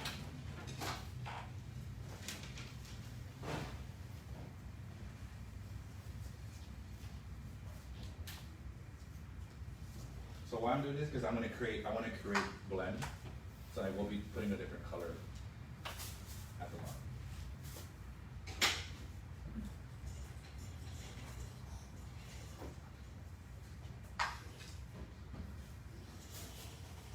So are we comfortable with using our oyster line? Did I answer any questions you guys may have had? I do have a question. Yes. It's like fifth grade footage, I guess. Go ahead. And like you're doing a root touch-up, right? Yes. But like you put color that's darker than what they wanted. Like what would you do to fix that? Good question. So I will be able to help you avoid that mistake. When in doubt, if you're thinking like, oh, this is gonna be too light or too dark, I will go ahead and go with the lighter color. Because if it's still light, you can darken it. But if it is too dark, you're gonna have to get that out with either some liner or a color remover. So to avoid that, because I had that issue whenever, let's say, if I'm going in between lines or switching to different lines, because everybody's line could be maybe a level off, just because depending on how the manufacturer created it. Some people are more of a standard 1 to 10 series, and some of them have like a 14 and however many series, depending on their high level. So everything gets shifted over some, but how I fixed that was I always show the lighter color, because I can always go back and darken it. So that's my only advice I can give you. Otherwise, then you have to do a color remover treatment to get it off, because once you put color on it, it's too dark. Again, color doesn't lighten color. That's the only form of advice I can give you, love. But I've been there before, was like, oh my god, it's too dark. So what I sometimes did was I just popped oils in the areas where she saw it in the mirror, and then I just from next time, go with your lighter, go with your lighter. But then I started saying, you know what? If it comes out too light, I can darken it, no problem. I can go back in and darken. So I like to take the brush in different ways, just kind of make sure that blend is in there.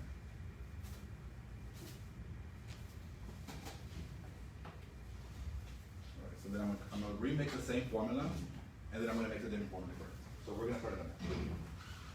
So again, this is 4, 6, to 10. Now I don't have a key, otherwise I would like to use a color key.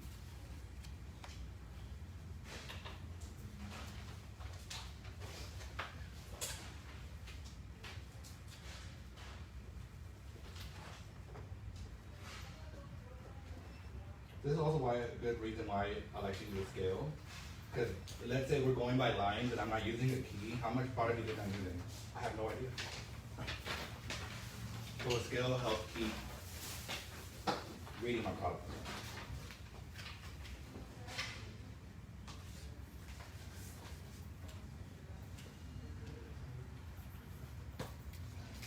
There we go.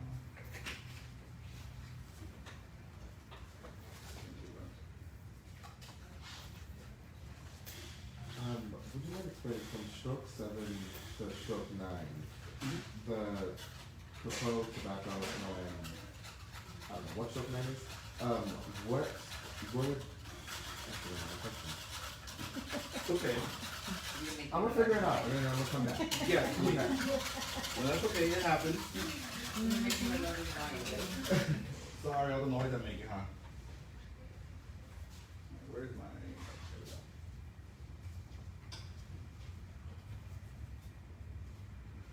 Perfect.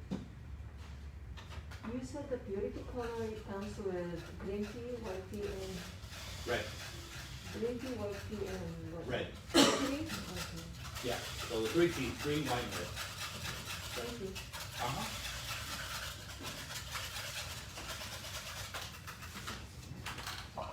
This one's for me, just put that over there for me. And I'm gonna make sure. So her formula now is gonna be 566.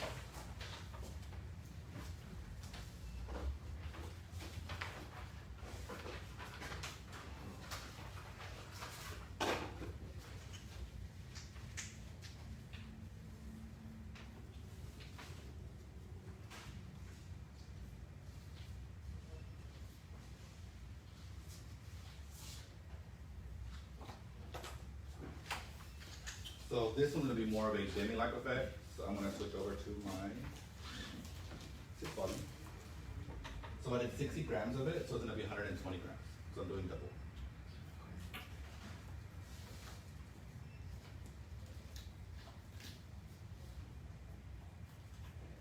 So she's putting this on her more of her zone 2 area.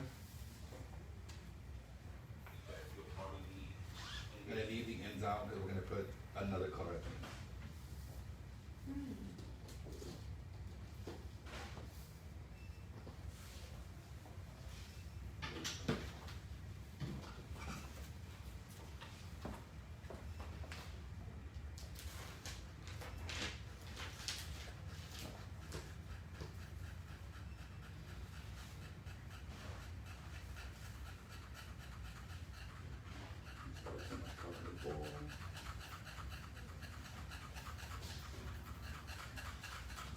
Random question about getting rid of color. You should throw, if you have extra color in the bowl, it's better to throw it out versus rinsing it down the drain.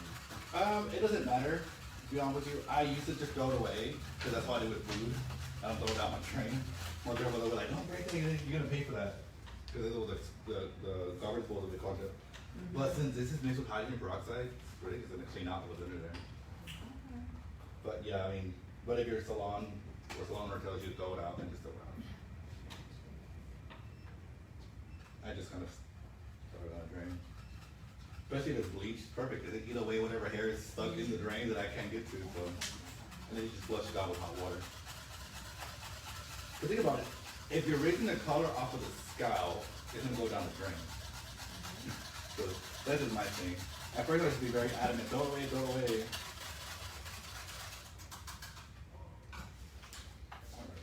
So how we're gonna do this color is, you start from the bottom or you start from the top? How do you like it? Whatever you, I normally start from the bottom. Start from the bottom. Start from the bottom over here. Alright, What let me color look is down. that? The one that you're using? This one is 566. I'll write everything out up there. 566. I'm gonna write it down when I get up there. So then I'm gonna apply this. You're gonna wanna blend this to this formula, kinda like your makeup, your eyeshadow. You're not just gonna leave space in between. So with this, you're gonna drag it down all the way until about right here. Leave the ends out, because we're gonna use another color. So just work on that, and it's gonna be done very quickly. Don't be scared of it. Because at the end, we're going to comb that together again. So just kind of work it to the line of the color.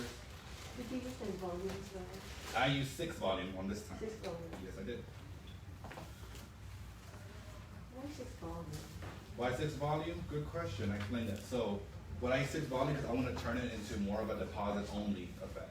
Okay. I wanted to use 10 volume to give you more of a covered effect. So I wanted to be more opaque at the root. So I used 10 volume there. And down here, I wanted to be more translucent. What will happen if you use 20 volume or 30?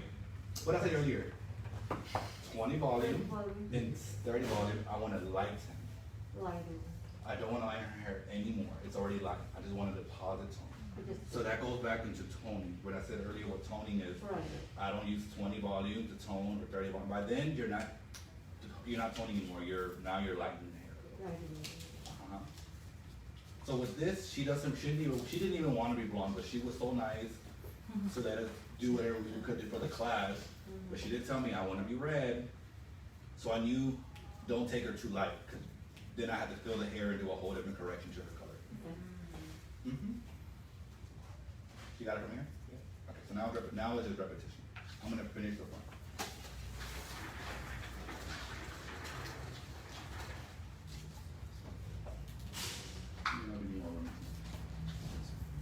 Reagan, quick Yes, ma'am. question about the whole 20 volume thing. Uh-huh. I get that that's when you want to lift as well, but when we use, generally, I've heard you always use 20 for grays. Is it, even though we're just depositing color for coverage, is the 20 usually recommended for grays because the hair's more resistant? I'm sorry, say that again. Sorry, she was asking me. That's okay, I could probably, maybe I'll say it more clearly, let's see. 20 volume, even though it lifts, why is that the suggestion usually for gray coverage? So that's what we were taught in beauty school, is 20 volume for gray. I actually sometimes use 30 volume for gray. It just depends on the texture and how resistant the gray is. So if the gray is very, very resistant and the hair is coarser, I use 30 volume actually for gray coverage. Versus that, it just depends on the texture. Because it opens the cuticle, right? Or- Not the developer, it drives the color more into an alkaline state for optimal coverage. So it pushes the color into more of an alkaline because the developer is acidic. Can you say that it drives the color? Into more of an alkaline stage. Thank you. Uh-huh.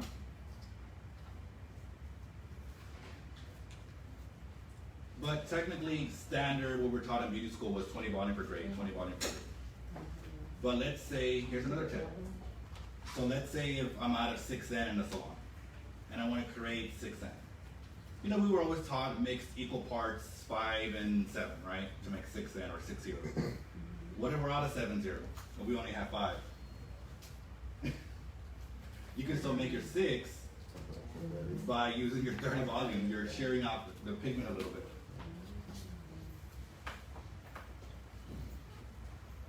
Trust me, that happened. I did a lot of experimenting with coming back from COVID and then during the lockdown. Cause we had like what 2.5 months of just at home doing nothing and watching 90 Day Fiance. That's what I did. So after that while, I got bored and I had literally I have a whole salon in my room. Not that I do hair from home, but just whenever I just play with different colors, I pull out mannequin heads and test and do a lot of the stuff.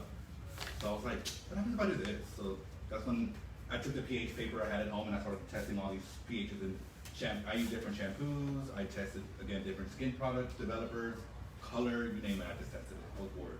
I became a science geek. I had nothing else to do. Okay, besides eating and watching 90 Day Fiance.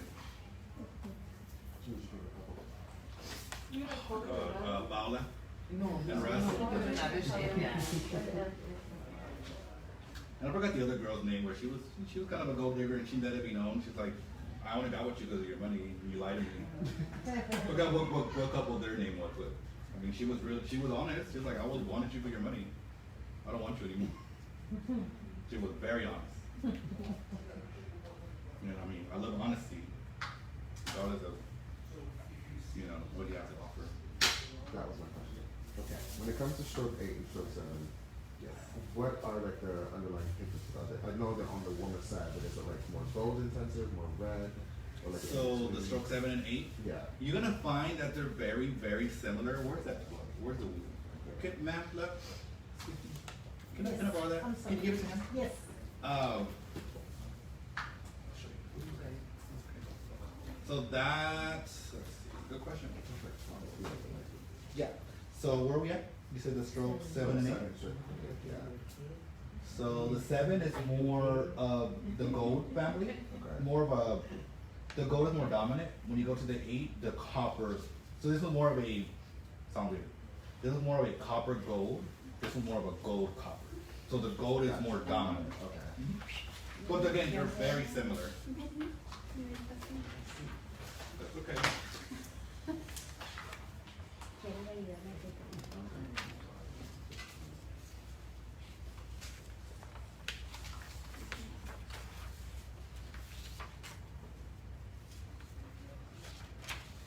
In stroke 9, is the blue or the violet more prominent in that one? That one, the blue. Blue, okay. Ah. Is it gray blue or blue violet? It's more of a gray blue. Yeah.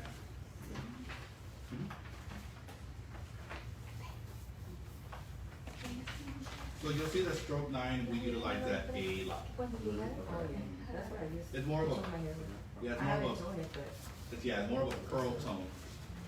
whatever I used to. Especially for a very, very large amount of warmth that's in the hair, that we can kind of get away with toning instead of relighting, we'll definitely do that.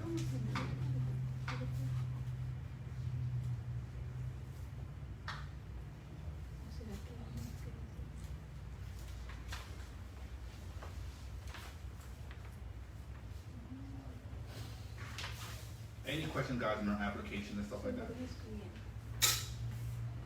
You said this is a root mount, kind of, you're brushing the root because you want it to be blended, it's called a root mount.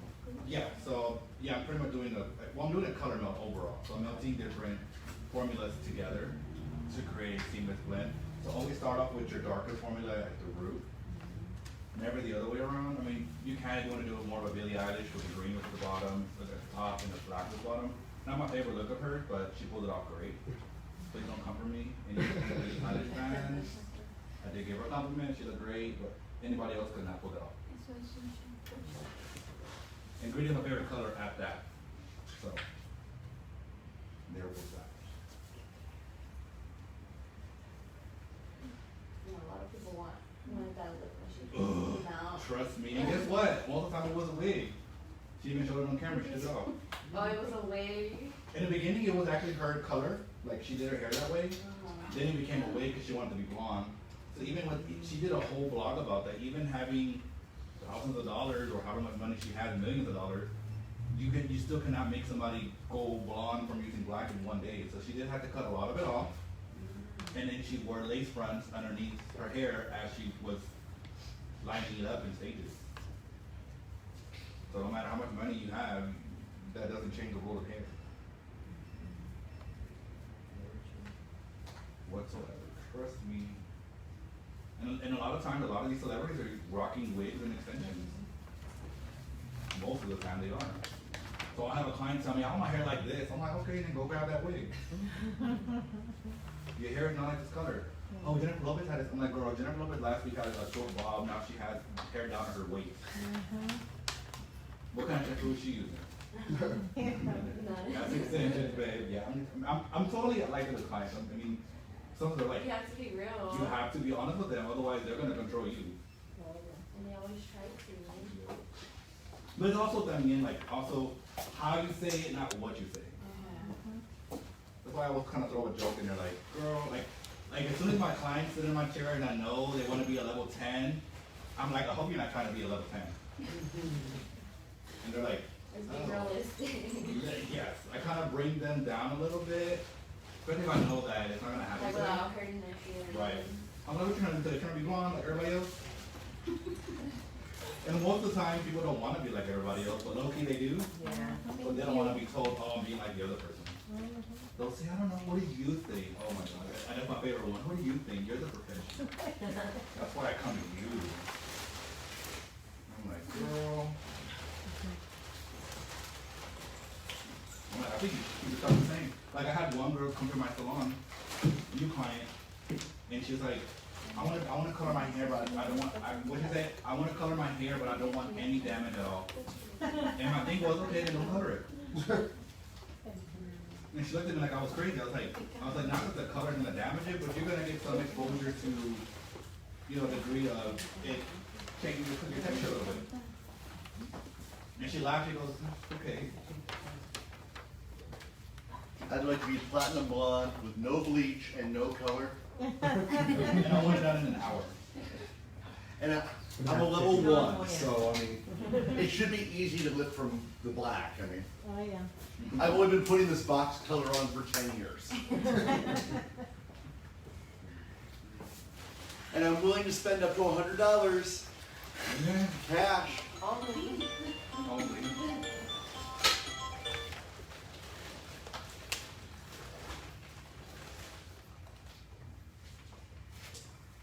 So again, it's about what you say and how you say it as well. Because if you say with an ego, then yeah, that's kind of like, I wouldn't want to go to you either.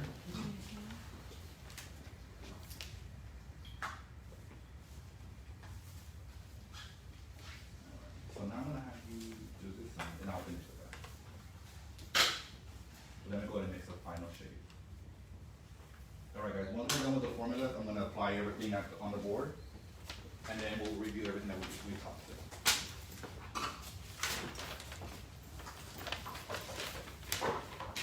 So now I'm going in with the last formula, which is gonna be the 666.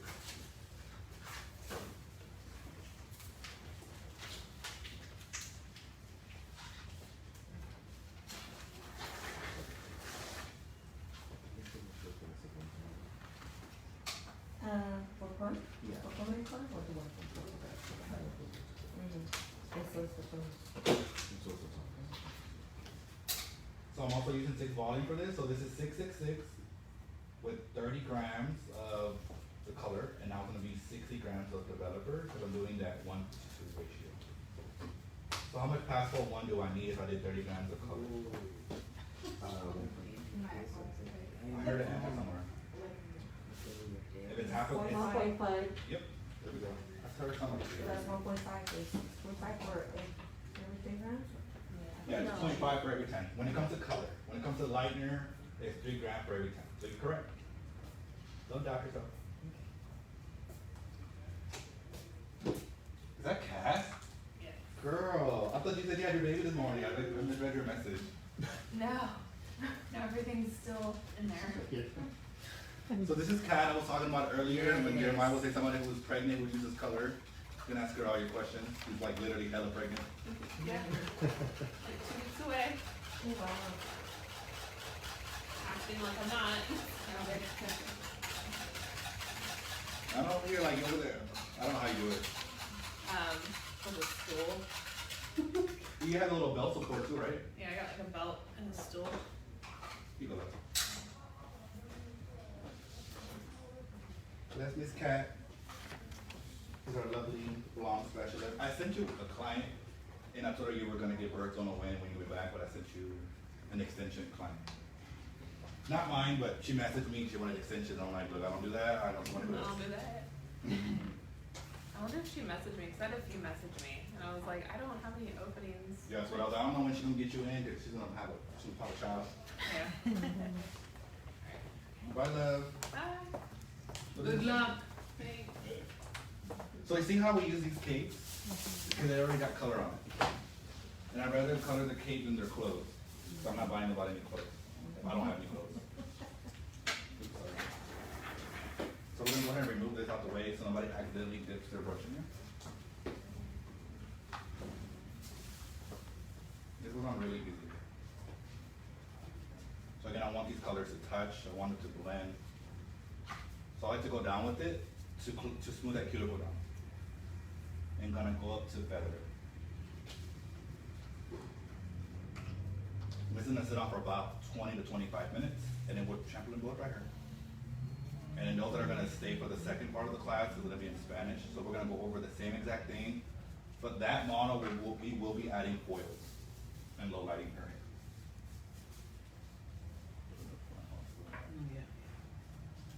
Any questions, guys?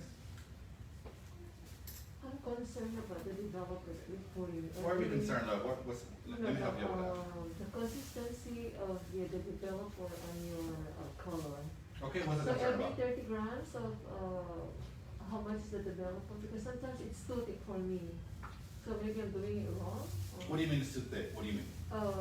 Like I can see yours is a little bit, see this is smaller, but mine is just thick.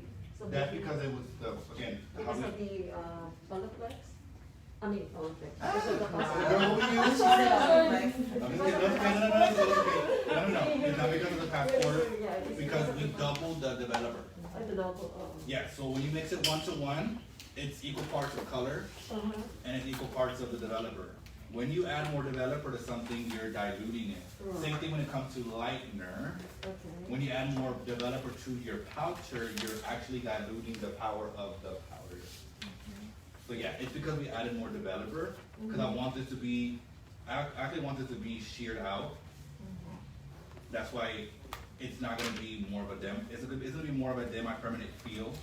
But I can't call it a demi-permanent because the color itself is not designed as a demi-permanent. So you can't make something that is not. That's why I say it's more of a feel of that. Do any of the lighteners swell? I'm not gonna lie, it doesn't, but then it does. And it does because of the temperature in your room. And also, we're gonna. Does it determine the hair speed? No, it also depends if you work nearby a window, but it's warm. Like I have a window in my salon, so I have to move the station further away from the window. Especially being hot, that is getting hotter now, yeah. And you feel like doing the,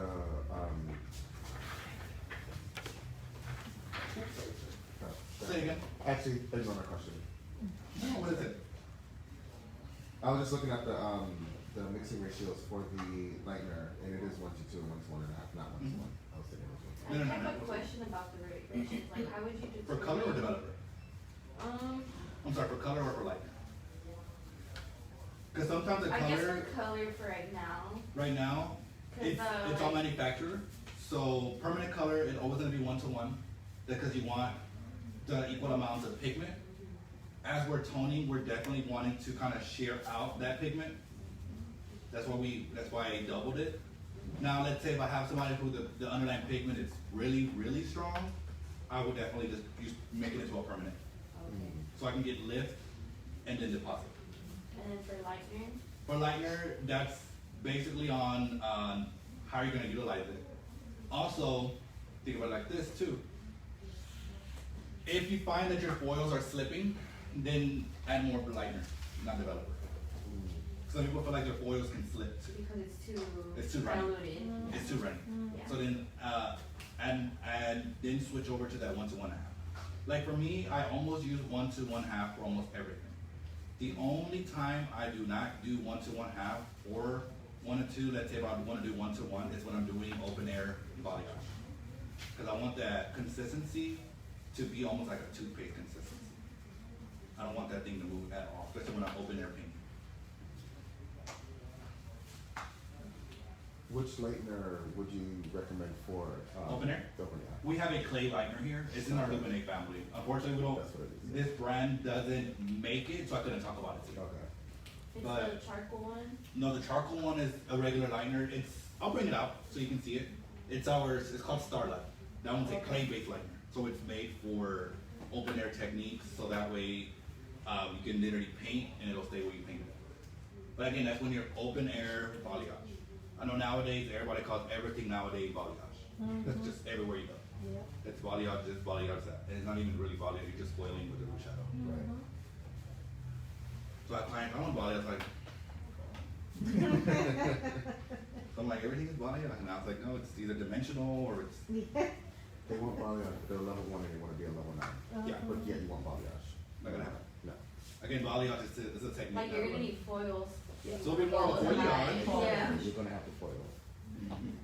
You can foil it and then root shadow it, or do Or it. like some people think of balayage are the highlights on top, I'm like, no, balayage is I know. towards the bottom. Yeah. This was like, okay. And so that's why it is important to have a consultation. Like, for example, to make an appointment with me, you're not gonna get your hair done the same day. You gotta come back a whole different day. So we do a consultation first. You get a consultation, you get a strand test every appointment.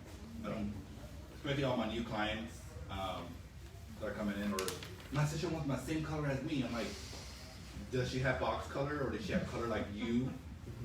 Yeah, she has like, I was like, we can get it close, but it's not gonna be identical. You're not gonna be identical twins. You'll be more of a sister or cousin, but not identical. Because the hair is not, I'm not starting with the same texture. I'm not starting with the same level. But we close. And it's a little bit, the color looks different and different skin. Yep, because the texture could be different too.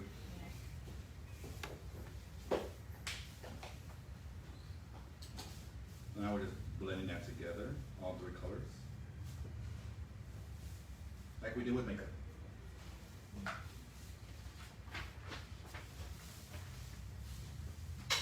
Now again, if she wants to maintain this at home, all she needs to do is get the scarlet, and it'll give effect to the lighting pieces. It will do nothing to her new growth when it comes in. It will do nothing. Once I got to my client, this is not gonna do anything to your natural color as it grows in. It's not gonna refresh the hair that's already been tinted with color. I'll take it over from here. Raven, will those direct the color masks run, like if your client works out or sweats and stuff? Because it's more of a conditioner with a mask. Okay. Yeah, it will not run whatsoever. Nope, it's okay. You want to comb this back? Yes, please. Just comb it just straight down. Just, yeah. So as I'm done with this, we're gonna just review. Just comb this. I already did it. Thank you, honey. Thank you so much for helping. There we go.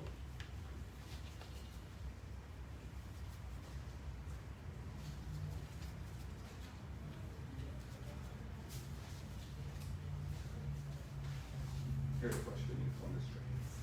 Thank you. Any questions? Application, what I use, how I use it, why I use it. And again, this is a more of a, back to basics class. Like in the beginning, I love teaching back to basics because it's not only like, oh, this is just a basic, simple class. Well, it really is, and then it's not as well at the same time. Because sometimes we forget the rules a little bit.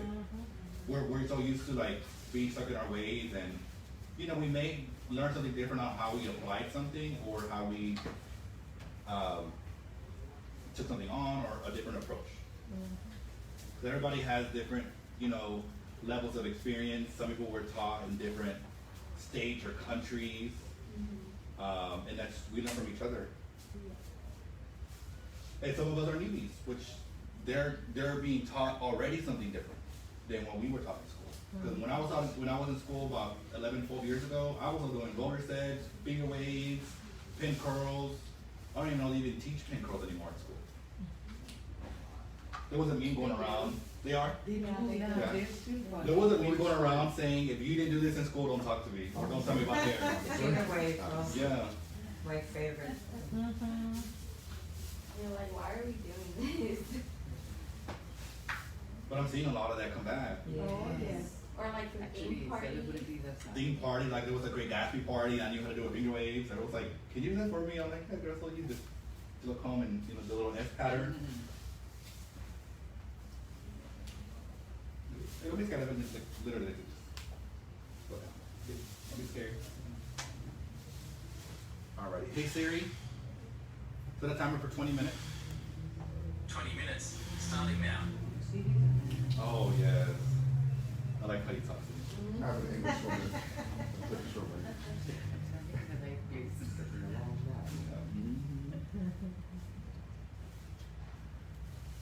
He's very nice. Only man that doesn't leave me. Alrighty, is that okay with Monday? Do the secret? Is it a secret? Yeah. No, you can do that in your settings. You can change the I did that already. Oh, you did it. Yep. So now we're gonna process. Any questions? Can you do me a huge Yes, favor? yes. Can you give me a towel and just dampen it a little bit? I got some on the floor and I want everybody to kiss me. Or just dampen it with some water. This one? Yeah. Or it comes over here and kills you. these are brand new floors, so. Question, how often do you use the ash tones, and when formulating, like, what tips do you have for combating one? Okay, so good question. So let's say if she wanted to do, open the book all the way. So he asked me, how can I utilize the ash tones? My tip would be, let's say she wants to do the 666 at the root. I would use 5-1 Okay. at the root only, because I know I gotta read that. No, I got it. It's okay. No, let me do it. You're a student, you chill, have fun. Let me just, this is what I get paid for pretty much. So I would use I would use maybe 10% of my formula with 6-1, I'm sorry, with 5-1 to balance the warmth at the root to avoid hot roots. Okay. That's what I use. And then the rest of the formula, I will still do with 6, whatever I'm gonna do. So I would use the ash tone more at the root whenever I'm formulating, especially if I know I'm gonna expose warm and I don't wanna have hot roots. How much of that would you use? 10%. Oh, So let's say if I do 60 grams, I'll use 6 grams of the ash tone. But I go down a level. So I don't do the same level, because the deeper you go down in level, the more pigment is gonna pack into the color. That's why you notice like a lot of the higher levels, they're just more of a sheer version of what it has. So once you go higher in color, that's why you can't get great coverage sometimes at a level 10 or 9, because there's not much pigment into the tube anymore. Now it's just pure lip. Right. And that's why in the 12s and the 11 series, it's all just lip. Versus that's why we can't use those to tone, because there's no pigment there. You're just in a line there. Hi there. Yeah. How are you? I'm fine. I know I'm late. That's okay. Oh, I got it. So right now we're gonna do a recap of everything I just did and talked about. I'm gonna write the formulas on the board. Can I take the towel, please? Yes, you may. Sorry, I'm trying to clean this floor. Oh, don't worry about that. I can clean that. Do you want to keep this for the next in Spanish you're doing? So you want this same? No, because it's gonna be a whole different formula. Trash this? Yes, please. Or I can do it. You can just leave it there and have a seat. Can I help you? Is it okay with you? That's okay. I'm used to working alone. But you want to help? Yeah, I'm sorry. I'm used to working by myself at the salon. I have no help. Yeah, that's fine.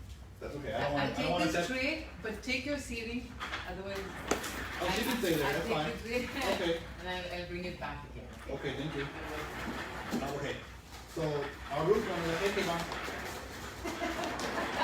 Sorry, my Indian people everywhere. So did you get the social media panel already? I'm gonna rate some of them. All right. So our formula that we used today was 4-6. So okay, real easy. I talk a lot in zones. So I'm gonna draw a hair strand real fast. No, I did not go to art school, so I cannot draw. So I apologize. So let's say this is a hair strand. Let's say this is the root. Okay, this is their head, they got a big old head. So this is the root right here. So we're gonna break it up into zones. So this would be zone 1. Zone 2. And zone 3. Okay. So this is our, we talked about this as the root. So this is the root, this is the mids, and this is the ends. So it's faster talking zones. So her root formula, or her zone 1 formula was 4-6. Her mids and end, or zone 2, was 5-6-6. So there's double pigment of red. And then the ends formula was 6-6-6. We write right there. I was told to have Dr. Henry. Correct. It even gets bad that sometimes I can't even understand one thing. So let's say you wanted to do 5-6-6 or even 6-6-6 after zone 1. You know we're gonna expose more, which is fine if they want to be more of a warmer red. So if I want to balance that off, I would use more of an ash tone to balance it. Correct. Or let's say if I wanted to make this cooler, like more of a cooler red, we could use a violet tone, but let's break that down into primaries. So if we do violet, violet is made out of what? Red and blue. Red and blue. So we're gonna do B for violet. So we break this down, it's made out of a red and a blue, right? So this is already red. This is also red again, so you have double red. If we add that again, we're gonna add another red and then the blue. So we're adding, now we have red, red, red, and then blue. So if I wanna cool that down, I would just use blue, and it'll just be 6 dash, almost like a 1, to cool this down. So that's another way you can use acetone versus just using that. Now, if they want it to be really red, but maybe just a bit of softness, then you can add your violet in there. It's just gonna have red, red, red, and then blue. So the way I formulate is I break everything into primary. Even my copper is broken down into yellow and red, so on and so forth. I break everything down into primary. That's how I formulate. Just so I can see what I'm painting. How many volumes? Huh? How many volumes of the developer are you using? For what? For this? Yeah. Good question, sorry. Alright.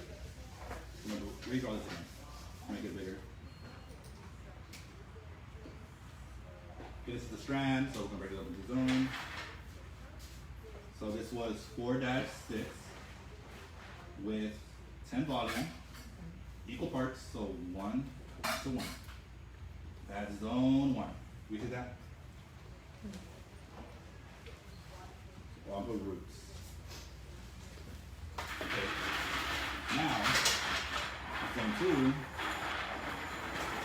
which is the mid formula, we did 5-6-6 plus 6 volume, 1 to 2. Okay. And then this is our zone 3, which is the ends. Now with 6-6-6 plus 6 volume,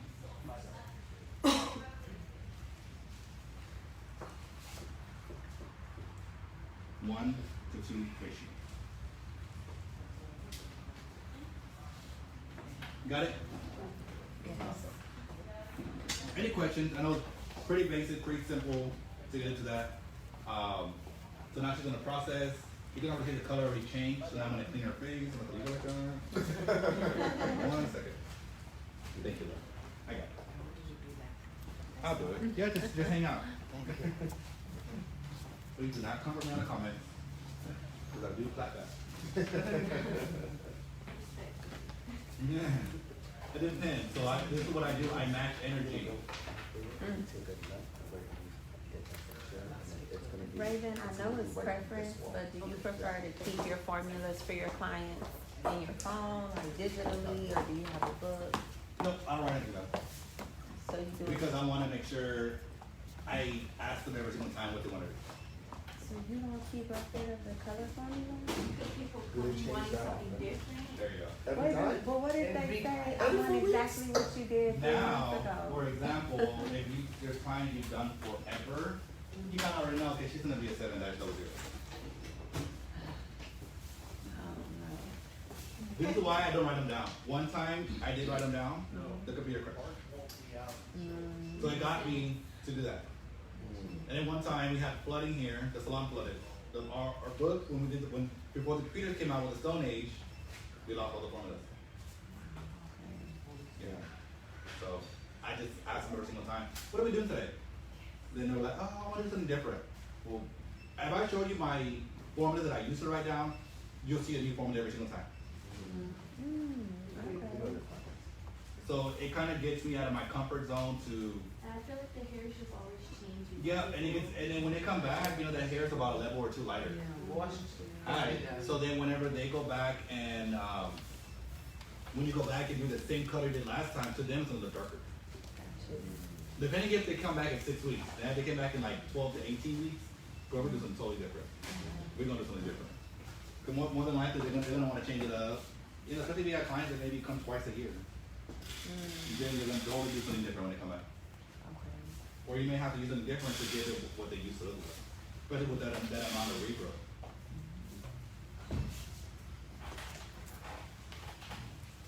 And generally for your color clients, do you recommend they come back every 6 weeks for maintenance? It depends. So if they're doing a gray retouch, I want you to come back within half an inch to an inch. So you're looking at about 6 to 8 weeks. If you're doing more of a blonding service where you're putting the bleach onto the scalp, you're gonna be in my chair in 4 to 6 weeks. Nothing less than 4, nothing more than 6.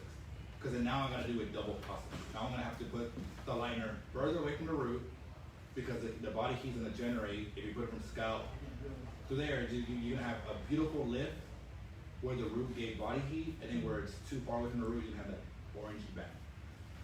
So now it's a double process. Now I gotta do it where the banding is gonna start, all over, then go back to the scalp to get that balance, that double work again. So then I target more. So I'm doing 2 work. I'm doing 2 applications. So trust me, when they want to avoid banding, they will be in your chair within the 6 to 8 weeks. They will be in your chair. Okay. Because then they'll say, well, why do we keep getting this band? I'll say, well, it takes long to come back. We need to have a happy medium. You know, we got to compromise somewhere. And a lot of times we don't even tell our clients to come back. Like most of my clients, you're leaving out of my chair, right? You're booking right when you leave. Because sometimes it's like they know, especially if they know what day they want to come back in, they're gonna say, okay, I have an event this day, let's go ahead and book it down. It's like when you book a flight, you're not gonna book a plane ticket the day you're gonna go. I mean, you can, but you know how much money you're gonna pay to go, and you're not gonna know what time. You know, you probably won't even get a ticket. You probably won't get a seat. So that's the way I see it as. If you book your flight in advance, you should book your hair in advance too. When do you use the line? Side? The water? Yeah. You can use it the tone. Okay. Yeah, absolutely. Any questions, guys? Because from here, just repetitive, what we did, what's going on, anything about the application that we did, you can already see the color change. You can already see the gradient from dark to really light to the lightest at the end. So that's what the point of the class. Usually use a restroom with makeup on.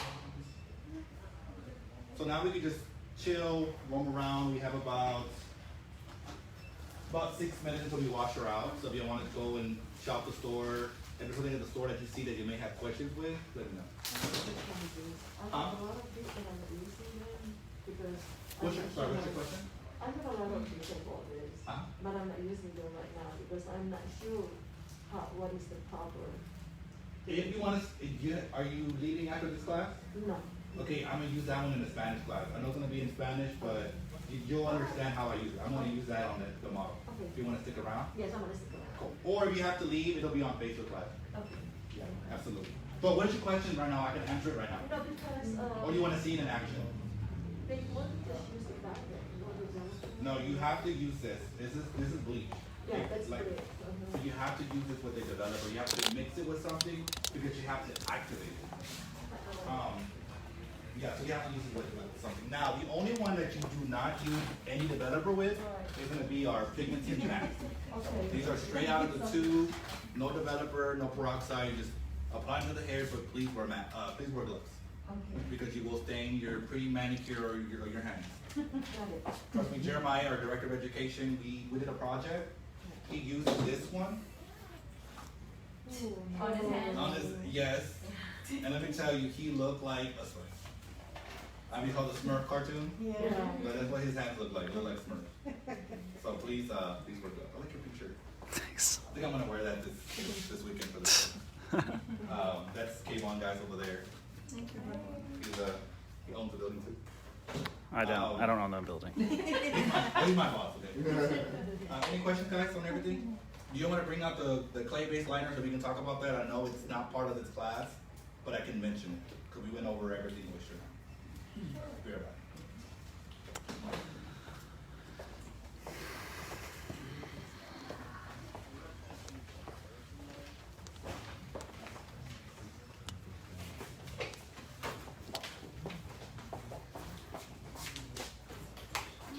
Look at that.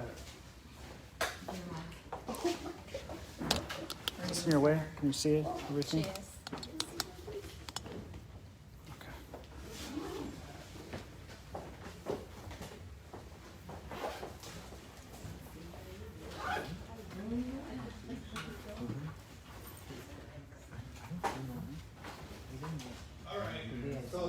clay-based lightener that I was talking about earlier. So this is for traditional open air balayage. I know we call everything in the mother is balayage. Even when I did today, people will call this balayage, which was not at all balayage. But now everything is balayage everywhere. Kind of like everything was ombre for a while. So this is clay-based lightener. So you mix this where you're a developer, you can mix this different ways. 1-to-1, equal parts, 1-to-1/2, 1-to-2, or 1-to-3. It's up to you how you mix this. Whenever you do use this, if you're gonna open air paint, that's what it's for. It's not really meant for foils. You can put it in foils, but it turns into a clay shell. That's why it's made for open air techniques. So when would I use this? Let's say if I'm trying to take color off somebody, like if I'm trying to do more of a color balance where I'm removing old color, yes, you can mix lightener and shampoo together, that's totally fine. But if it's on dry hair, I can just paint on it and take large sections just to lighten those ends if I need to. Like let's say if I have somebody who's blonde and I want to tone them again, because let's say we've used the same toner the past few appointments, and I just want to start from clean and scratch. This one's very gentle, because it doesn't lift that strong, so it's gentle for what I need to use. So let's say for her, for example, if she wants to do a whole different color, or maybe do a new toner, and she's already had layer buildup of toner every day, we can mix this with either 10 volume, 20 volume quickly, sit her back at the sink because her hair's short. I can sit her back at the sink and just paint her ends. It will not dry her hair, will not damage her hair whatsoever. We're just gonna literally take off the top coat of toner and then wash it and dry it, and then she can proceed with her color. Or we're gonna do like open air techniques. We could definitely use this for painting and just put a little bit of maybe mesh paper to separate. If you wanna keep them separate, or even if it lays on top of each other, it's not gonna transfer. So that's what it's for. So this turned into a shell. I like it more of a toothpaste consistency, so it'll be more to 1 equal parts, so 1 and 1. With either your developer choice. I know if you want greater lift and quicker lift, use your 30 and 40 volume. This is when I would bust out 40 volume for this, because you're open air painting. You said you would not. I would. You Yes, would? yes, I'll use my 30 and 40 volume with this. Okay. Just because I want to paint it, I want it quick. So I want it for speed purposes. But if I know somebody who is dark hair like yours and ours, this may not be the approach we want to go with, especially if you want to be in a lighter tone. But let's say if you wanted to achieve this tone, go ahead and use this, because you're going to create this like gradient effect. But if you want somebody who wants to be more platinum blonde or more greater lift, this will not get you there. I promise you that this will not get you there. For the oyster line, for developer for color and lightener, do you only use their specific designated developers? I recommend using the developer because when it was designed, they tested it with their own developer. I'm sure you can mix and match them. Like let's say you're at the salon and you run out of the oyster one, if you have just 20 volume at the salon, it's fine. Okay. But it was designed to make with their own developer. Like so. Maybe some of the emollients that the developer may have, that the other one that you may use may not have, they may not, but you'll probably more than likely still get the same result.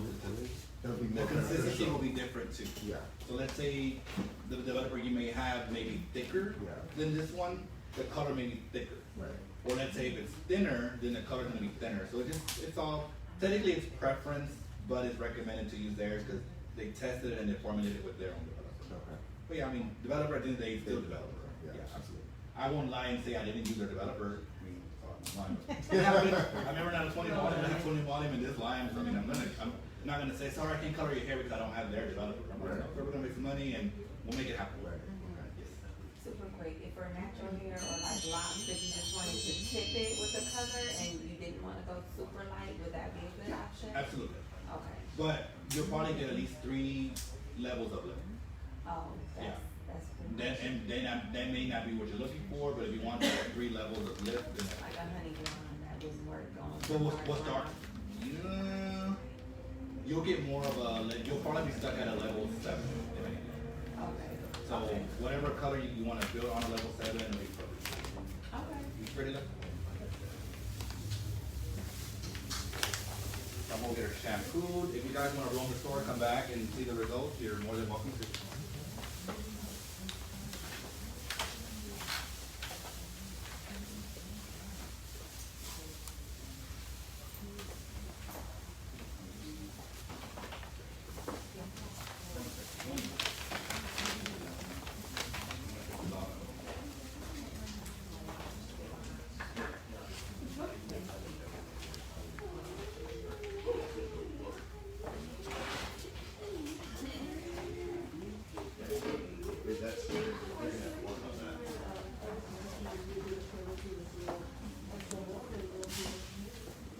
So let's walk on over to the shampoo bowl.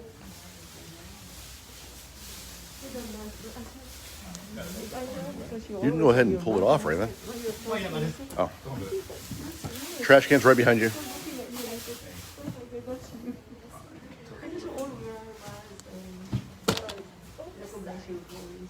you can already see the color change already.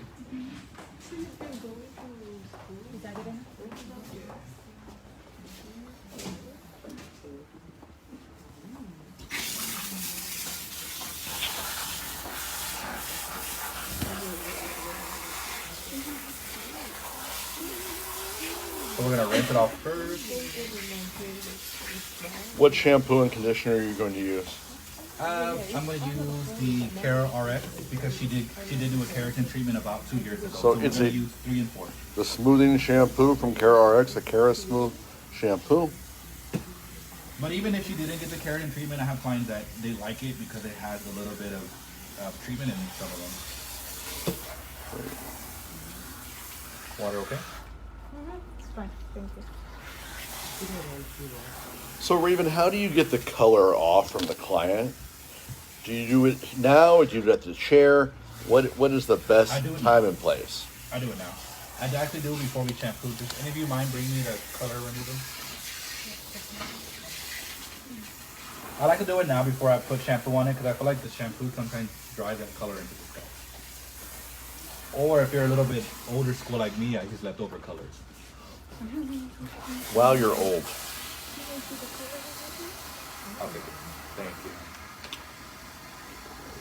This is what we're gonna do. So just make sure you just rinse before you shampoo. Get that water run a little bit clearer. All that good stuff. And bend those ears. Water feel okay? Yes.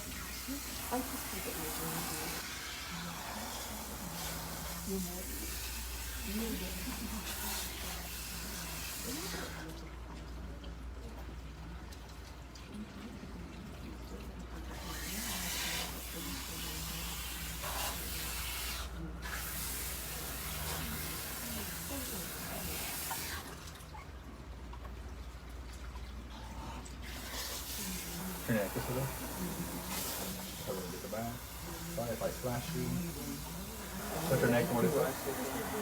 There you go. Other way. Thank you.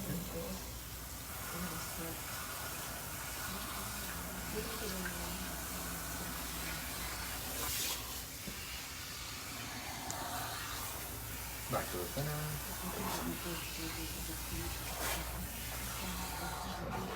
So just make sure you get all that color back here, especially with thicker hair.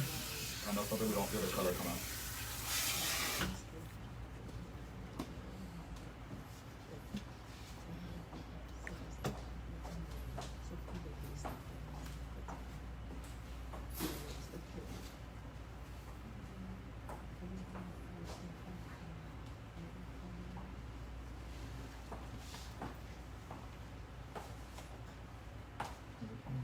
See how I put that barrier cream and it kind of wipes out a little easier?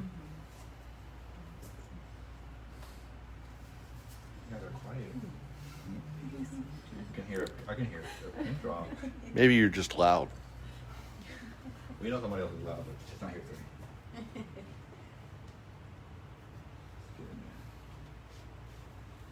What I do is I like to kind of pinch that skin back a little bit, so their skin is not like going like this. Kind of just pinch that back. Do you always pull the skin back, Raven? Yes, I do. It's because also I'm a licensed barber, so when we shave, we're taught to pull it back and then take that razor. My bad. Right? My bad. Tienes problemas. For the keratin. So generally, especially with color that I put on the scalp, I like to shampoo twice.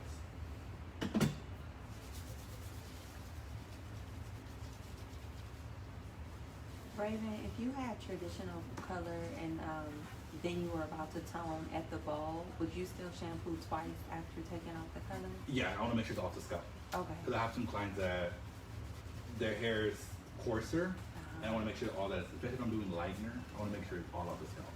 I will shampoo and condition every single time. Remember too, there's a lot of clients that only shampoo once a week. Yeah. So if you're doing color or lightening services on them and you don't shampoo twice and you leave product on their hair, they're gonna be itching and staining pillowcases, and especially reds. So you have to be shampoo.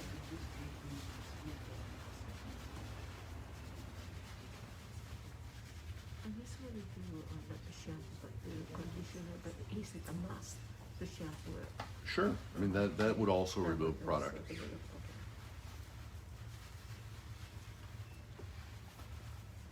So somebody brought up a good point that they don't always shampoo twice, but sometimes they'll do a shampoo and then they do a mask, a conditioner and a mask. And so you're still getting an additional cleanse in there.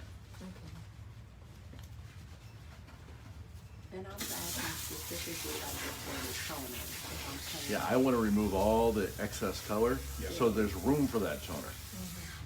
And Remember, if you like you said earlier, like not many people wash their hair every day, so sometimes they're left with some sort of buildup, and you put a toner on it, it may kind of affect your tonal deposit. remember everything that's on the hair is going to block some color molecules, whether that's water, because even water is going to block absorption. Leftover shampoo or conditioner if you don't rinse all of that out. So, I mean, everything that you use is still on the hair until it's rinsed out. And moreover, whatever we're doing is chemical service, so that has to be cleansed properly, right? Correct. And you're trying to neutralize everything too. Restore the pH of the hair. Close up those cuticles.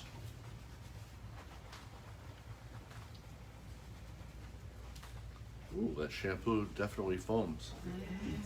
Getting a nice foam from that. Smells great. I want that neck massage too.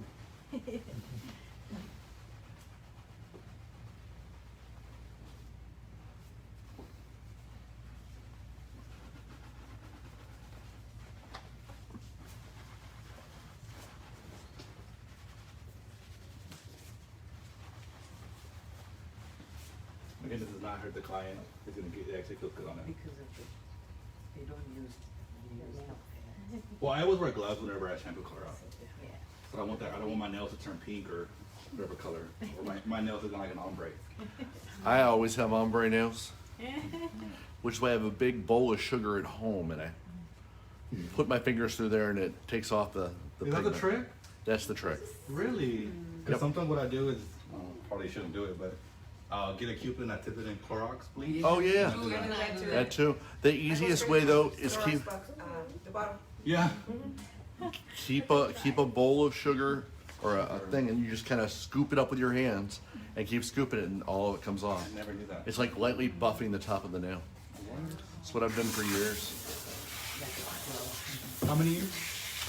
Just a couple because I'm so young. Like maybe last year. So now if I wanted to, I could use this, the Scarlet Mask for just further more red deposit. But I'm gonna go ahead and just use the number 4 conditioner. And then at home, she can do that at least once a week. Once every week or once every 2 weeks. Yeah. Just don't sleep in it, girl. Don't sleep in it. And of course, when we do reds or even coppers or any tones like that, I always tell my clients, switch your pillowcases and your towel. You always tell them what? Switch their pillowcases and their towel. Use an to a dark color. use a old pillowcase or an old towel. Or sleep on your husband's pillow tonight because it's gonna be stained.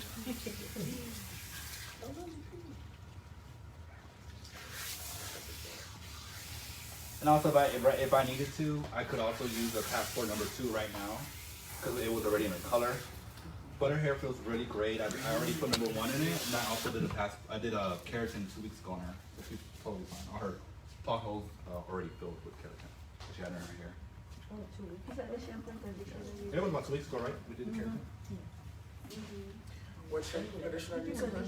The Kera the Kera Smooth shampoo and Kera Smooth reconditioner. Yeah, so you always want to give your hair a little bit of a towel drying with the conditioner, Oh, okay. because sometimes the conditioner gets diluted with water. That's how my clients have too. If the hair is full of water, it can't absorb anything else. Especially with coarser hair, absolutely, you can throw it in the conditioner. And then they put it at the roots, and then they get a greasy scalp. So I always tell them put it on your hair in the ponytail first. So we're doing number 4. The Cara Smooth Reconditioner. A lot of hair, so give it a good amount. It has a great smell too. Yes, it is. Shampoo. Raven, are you trying that smell my finger thing again? No, I'm trying to pull my finger. So I put everything off of the scalp first. Make sure it's all in there.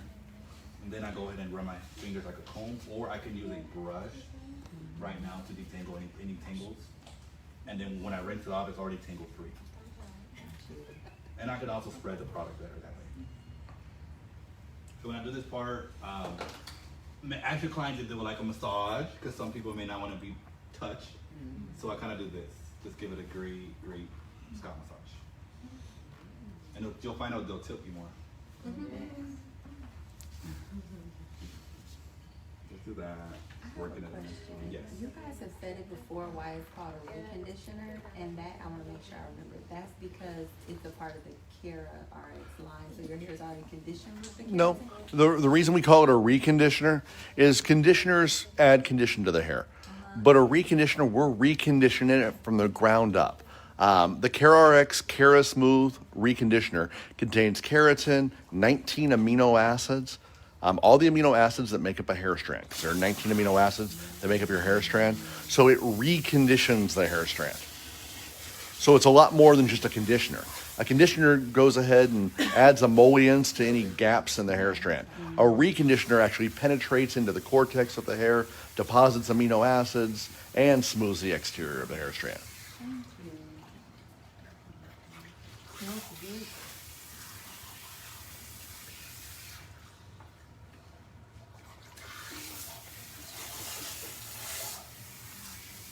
Can anybody use that? Yes. You don't There are, have to use that. just because you have not used the keratin, the keroplasty treatment, does not mean you can't use the Cara RX, Cara Smooth shampoo and reconditioner. Those are good on any hair type.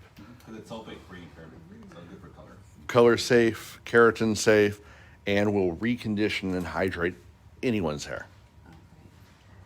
If I had hair, it's what I would use. Use it on your beard. I do use it on my beard. That's why I have this luscious beard. So now we're just gonna do a quick blow dry and we'll be done for today's class. And if you have any leftover questions, please feel free to ask. I don't want you to leave out of here like, oh, I should have asked them this, but I forgot. Or you can always call us or send us a DM. And then we'll be getting started with the Spanish portion of the class. So this is my quick little towel trick that we do with longer hair. I tilt them forward. I gather this hair here. I get one end of the towel. And then the opposite end, I bring it all the way around. And I tuck it on the end of here. That way they go back to my chair without the water dripping down their back. Just like that.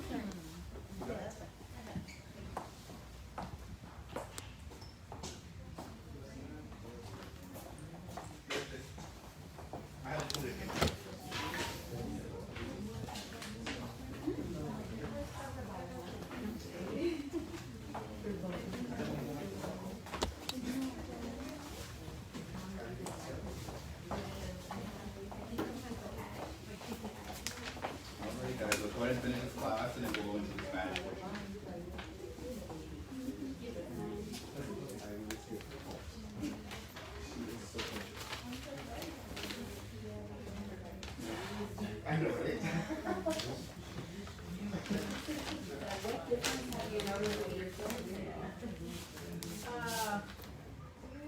Whenever I shower and I don't have time to blow dry or whatever, my hair doesn't go like, yeah, it's not, yeah. I look like lying. Did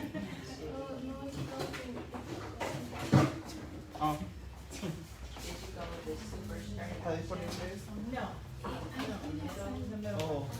You have an extra.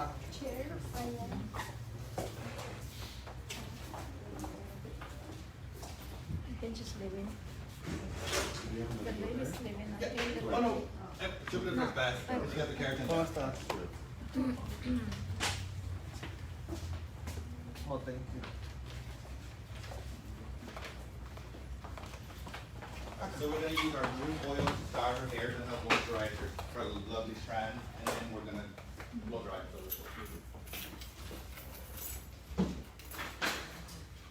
Brenda, any tips you have for blow dry, I'm ready for them, because I want to improve the speed and just the smoothness of it, so I'm all in. Well, the keratin's already gonna help speed up the process, for sure.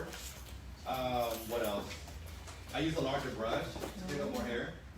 Bye.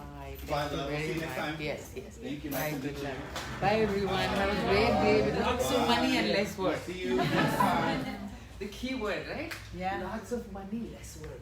There you go. Work harder. Sorry, work smarter, not harder. No, no. Work hard too, but.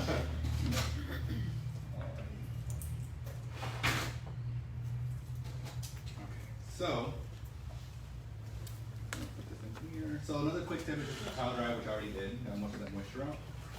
Then I'm gonna put this in my hands. Let me do it now. If you guys wanna smell this, try it out. Feel free, put a dot on your hands, and you can put on your elbows or you need your nails, your cuticles. So I start on the ends, don't start at the root. Re-moisturize this here. It's gonna help great for detangling.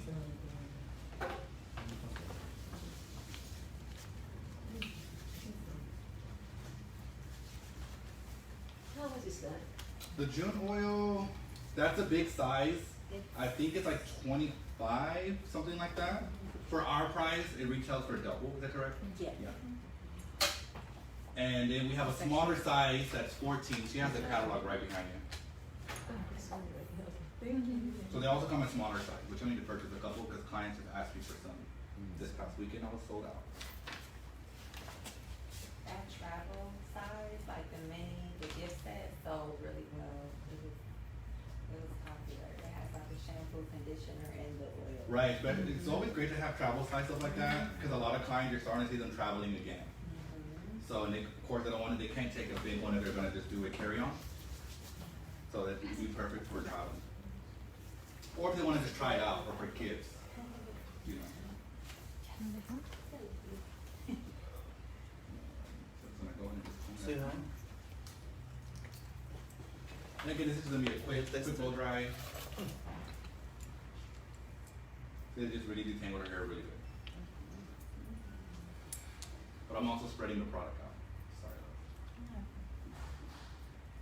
I'm just like those Mexican moms, I'm like, go ahead, just come through, just get the detangle out. Must have saw my mom do that a few times with my sister. And what's that you part? Left, right, middle? What's that? Right. The right? Right over here?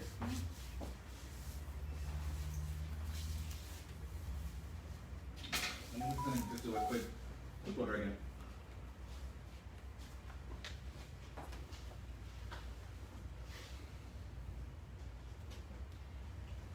So we're gonna use the new Hair RX dryer. I like the design of it.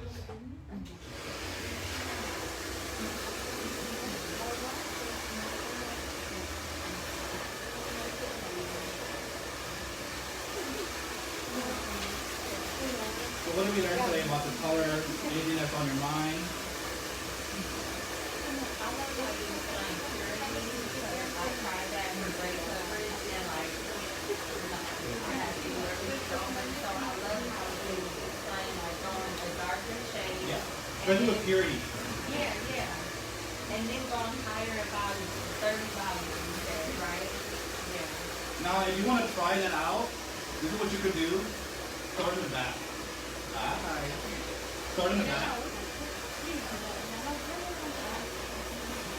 So I would say, like, if you're kind of nervous about playing with the metaphor or changing tones, do the front, what you would normally do, and do the back, a different formula. So they would never know, but at least you can see and be like, all right, next time I know not to use that color. We'll do everything below the crown, so like in this area right here is where I would do kind of color testing. I test right here. Nothing right here and nothing at the hairline. So like right in the middle. That's where I'm like, let me see what if I use this color. I'm finding that a lot of clients don't want to do strand tests. They're like, I just want it now. So I don't have an issue with that. It's like, how do you have it, especially when they want certain colors. But any suggestions for that? Like, when you guys strand test for clients who act like they don't have time for it? No, that's why I say when I do a consultation, they get a strand test. Yeah, I don't do it the same day because nobody gets the same day appointment. You come in, we make sure you're. First of all, I gotta make sure, to me a consultation is more of an interview. Are we gonna buy? Are you gonna be able to sit here for 4 hours, 5 hours for a color correction? If you're not, then you're not the client I'm gonna want because then you're impatient. And are you what do they call it? A miracle person, like you want it instant gratification. And somebody thinking like, I gotta make sure your hair's healthy first. Make sure you get this eye.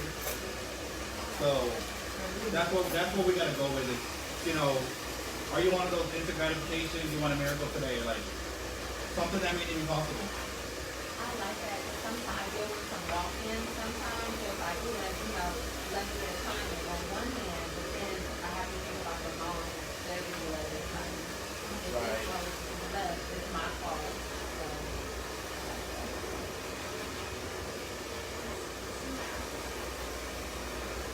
So, Well, yeah, I know it's hard for you because you do walk-ins, right? Yeah, so that may be a little challenging, but even then, I will still, you always want to have a consultation first regardless. That, and then at the end, repeat the consultation and make sure they understand.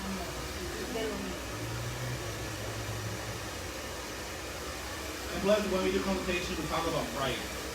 I know some people, they're scared of prices. I'm just upfront. I don't like sticker shock. Because even when I'm buying something, I don't want to be told, oh, you said this last time. Like, I make sure I'm like, okay, it's going to be this much before we get started. Is that okay? And they'll tell you, well, I don't think I can afford that. And we'll say, okay, what's your budget? This is what I can do on that product. And if they're okay with that, cool. If they're not, then you didn't waste their time or your time. I know a lot of us were scared about price. To be honest with you, you got to get comfortable with it. Otherwise, you're going to be shooting your own self in the foot. You're like, damn, I could have charged this. So there's only scared of pricing if this is going to happen. It's like when you buy a car, you may like the bells and whistles, and you're like, oh, I can't, what is that hidden fee? I didn't see that, and I don't want prices for that either.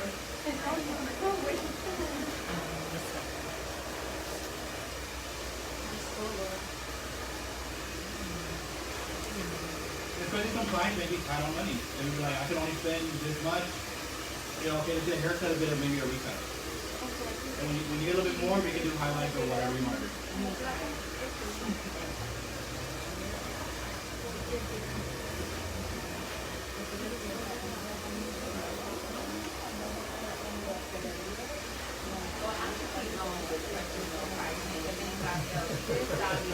But I'm really colorist, so I see a lot of people walk in, and for me, I feel like I won't know the price for color until I get in there, right? Because I don't know what I'm working with. So I've experienced, like, I'll post the base price, and I let them know it's the base, and sometimes they turn around, but I tell them, like, it's the range, because you know what it is, strength test, and I don't know what you have in there. I mean, so pricing, I am kind of uncomfortable because I feel like you have to be in there with consultation to know what's the price, right? Yeah, but think about it like this, okay? Think of it like when you go out to eat. Don't you want to know what you're going to pay for before you order it? I had a cousin. She ordered 2 shots of tequila for her and her boyfriend. They were $100 each. What? Because something about the tequila was like, I think Came like, from Jesus'. I mean, no, I guess that must have been like aged for years, like maybe 20 years. it didn't come from And Seattle himself. she did not ask. So when she got the bill, she's like $100 a shot on top of her food. But did you like it? Somewhere in downtown Houston, I don't know where it was at. So now she knows when you go somewhere, how much is it? But if you also notice, sometimes when you go to, sometimes when you go to a restaurant, especially when you ask, can I get this instead? Well, okay, 20 cents extra. They'll tell you. $100 per shot. No way. That's what I said. But she just turned 21, so she's new to drinking. She didn't know. Now she knows. She knows now. I mean, I would know now too.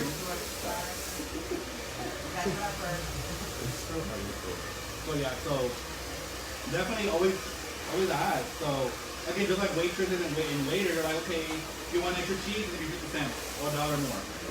Because they're letting you know front, okay, we can do that, but it's gonna be this much. So same thing with us. Oh, can I get some more foil? Okay, it's gonna be this much more. Is that okay? You gotta get with it. Because again, I don't want them at the end to be like, all right, so we can remember something like, oh shit, I didn't know. So same thing with that.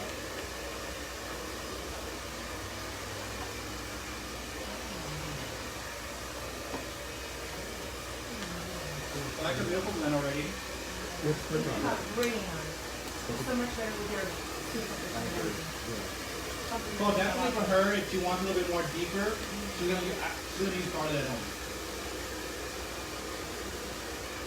So don't leave without us giving you one of these conditioners.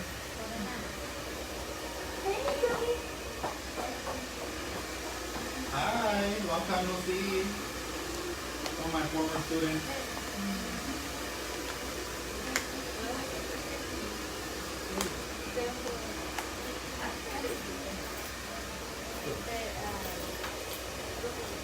So for my Spanish speakers, we're going to start in just a second. We're going to do some highlights on the other models.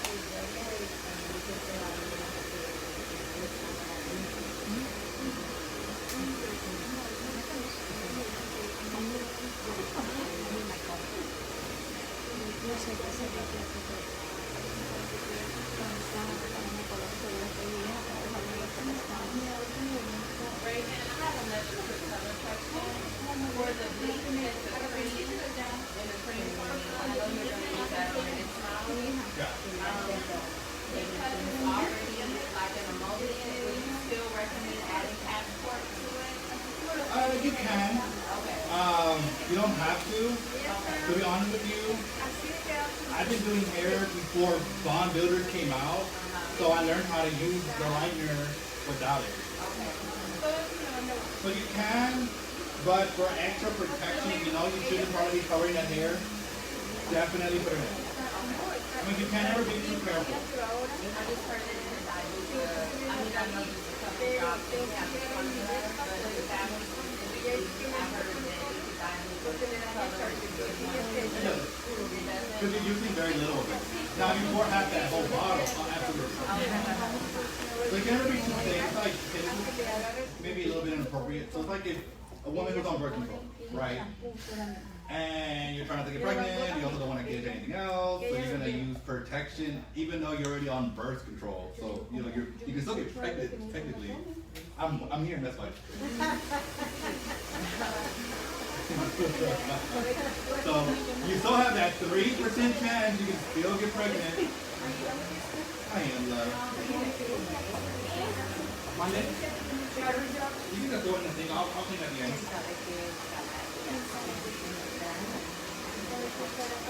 So hopefully that kind of gives you a visual passport. Even though the liners are already safe, but they can't be too safe. When would you use the BC white versus BC blue? So the blue, I believe it's 7 levels, the white only 5. Okay. However, if I don't want controlled lift, I would use the white. Why wouldn't you use controlled? Like, because some people I want to purposely leave them warm, so that BC white will leave them more of a warmer lift. Yeah. Versus the controlled lift with the blue, you'll get less on warm. Yeah. And sometimes I like to use white powder lightener just so I can see my lift. Because sometimes when you go and rinse it off, it looks toned. Then you rinse, you're like, oh, it's still. It's probably right. So that's when I will pretty much utilize it. Alright guys, so her hair's really drying pretty fast because she had a keratin in her hair. And I didn't really use the brush just in the front, but even in the back, it already dried pretty smooth with my fingers.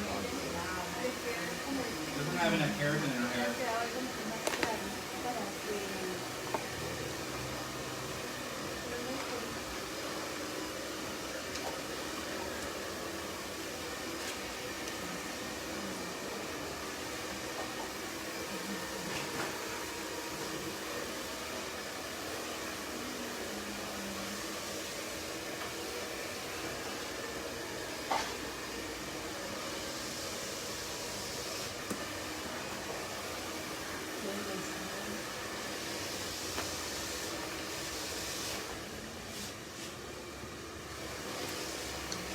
I'm still going to use this dryer. I use a Dyson in my salon.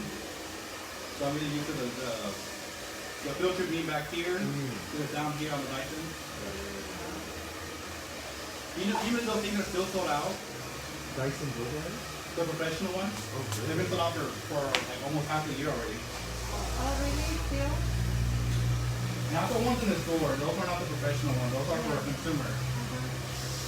We have a professional one for stylists and for barbers. Is that one more powerful than the consumer one? The cord is longer, and then the motor is tweaked a little differently. Okay. So the motor is tweaked to be able to use for all day blow dry. That makes sense. The consumer motor is more for a blow dry maybe once or twice a day versus doing 10 blow dries a day. I mean, they're still both expensive and great dryers.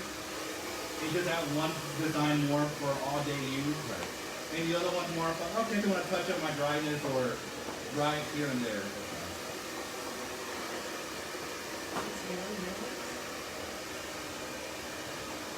It's a loud blow dryer. It's so Alright guys, so we're pretty much done already.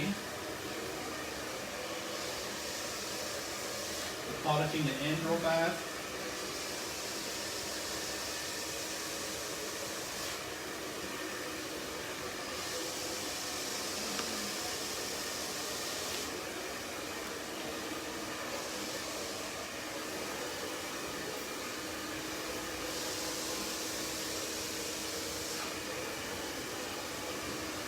Still haven't seen it yet.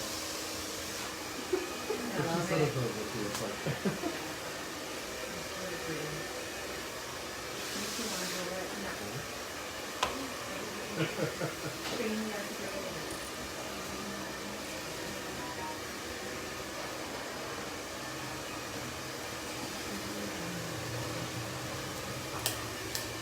Alrighty, can somebody give me a mirror from the back?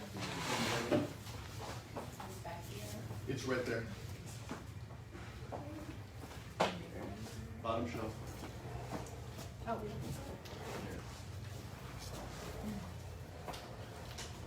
Super healthy. Oh, it's beautiful. It suits you very well. You ready? You haven't seen it yet. Here we go.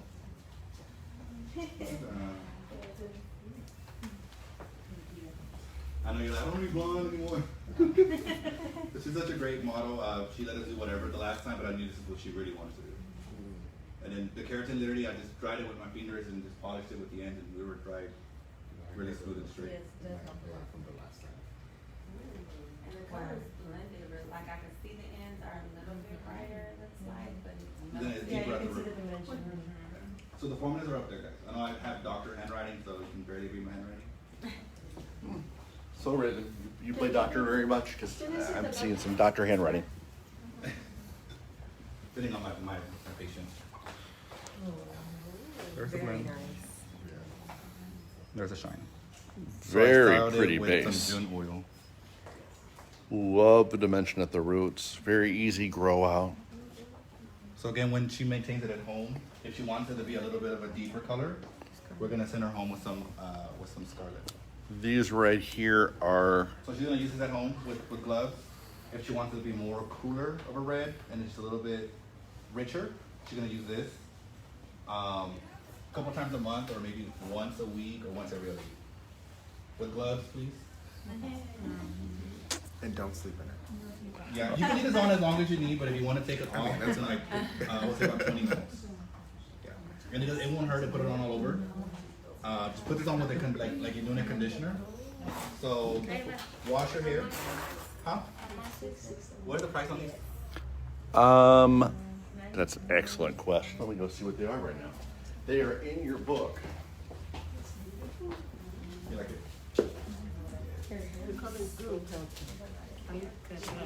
So we started her with some of this too, right? That was it. That's what you use, right? Yeah, that's what I used. But she also had the keratin from 2 weeks ago. Yeah. So she's It's gonna not- have, she's gonna have reactivate yeah, you can come back and fill her hair. Go ahead and Her fill hair that. is I not heavy. don't want you to give it I don't even all. wanna touch it. It's not heavy. It's not heavy. I don't wanna mess it up. 11.50. Put it in touch it. No, go ahead and touch it. Come on. Don't be scared. I'd rather you touch it. You gotta give it some back. Okay. Well, her hair really does look night and day from that keratin. It looks so good.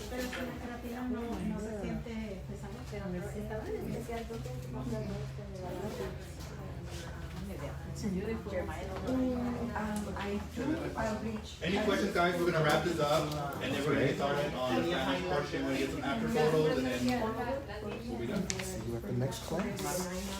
Thank you. Sorry, gonna do it sooner.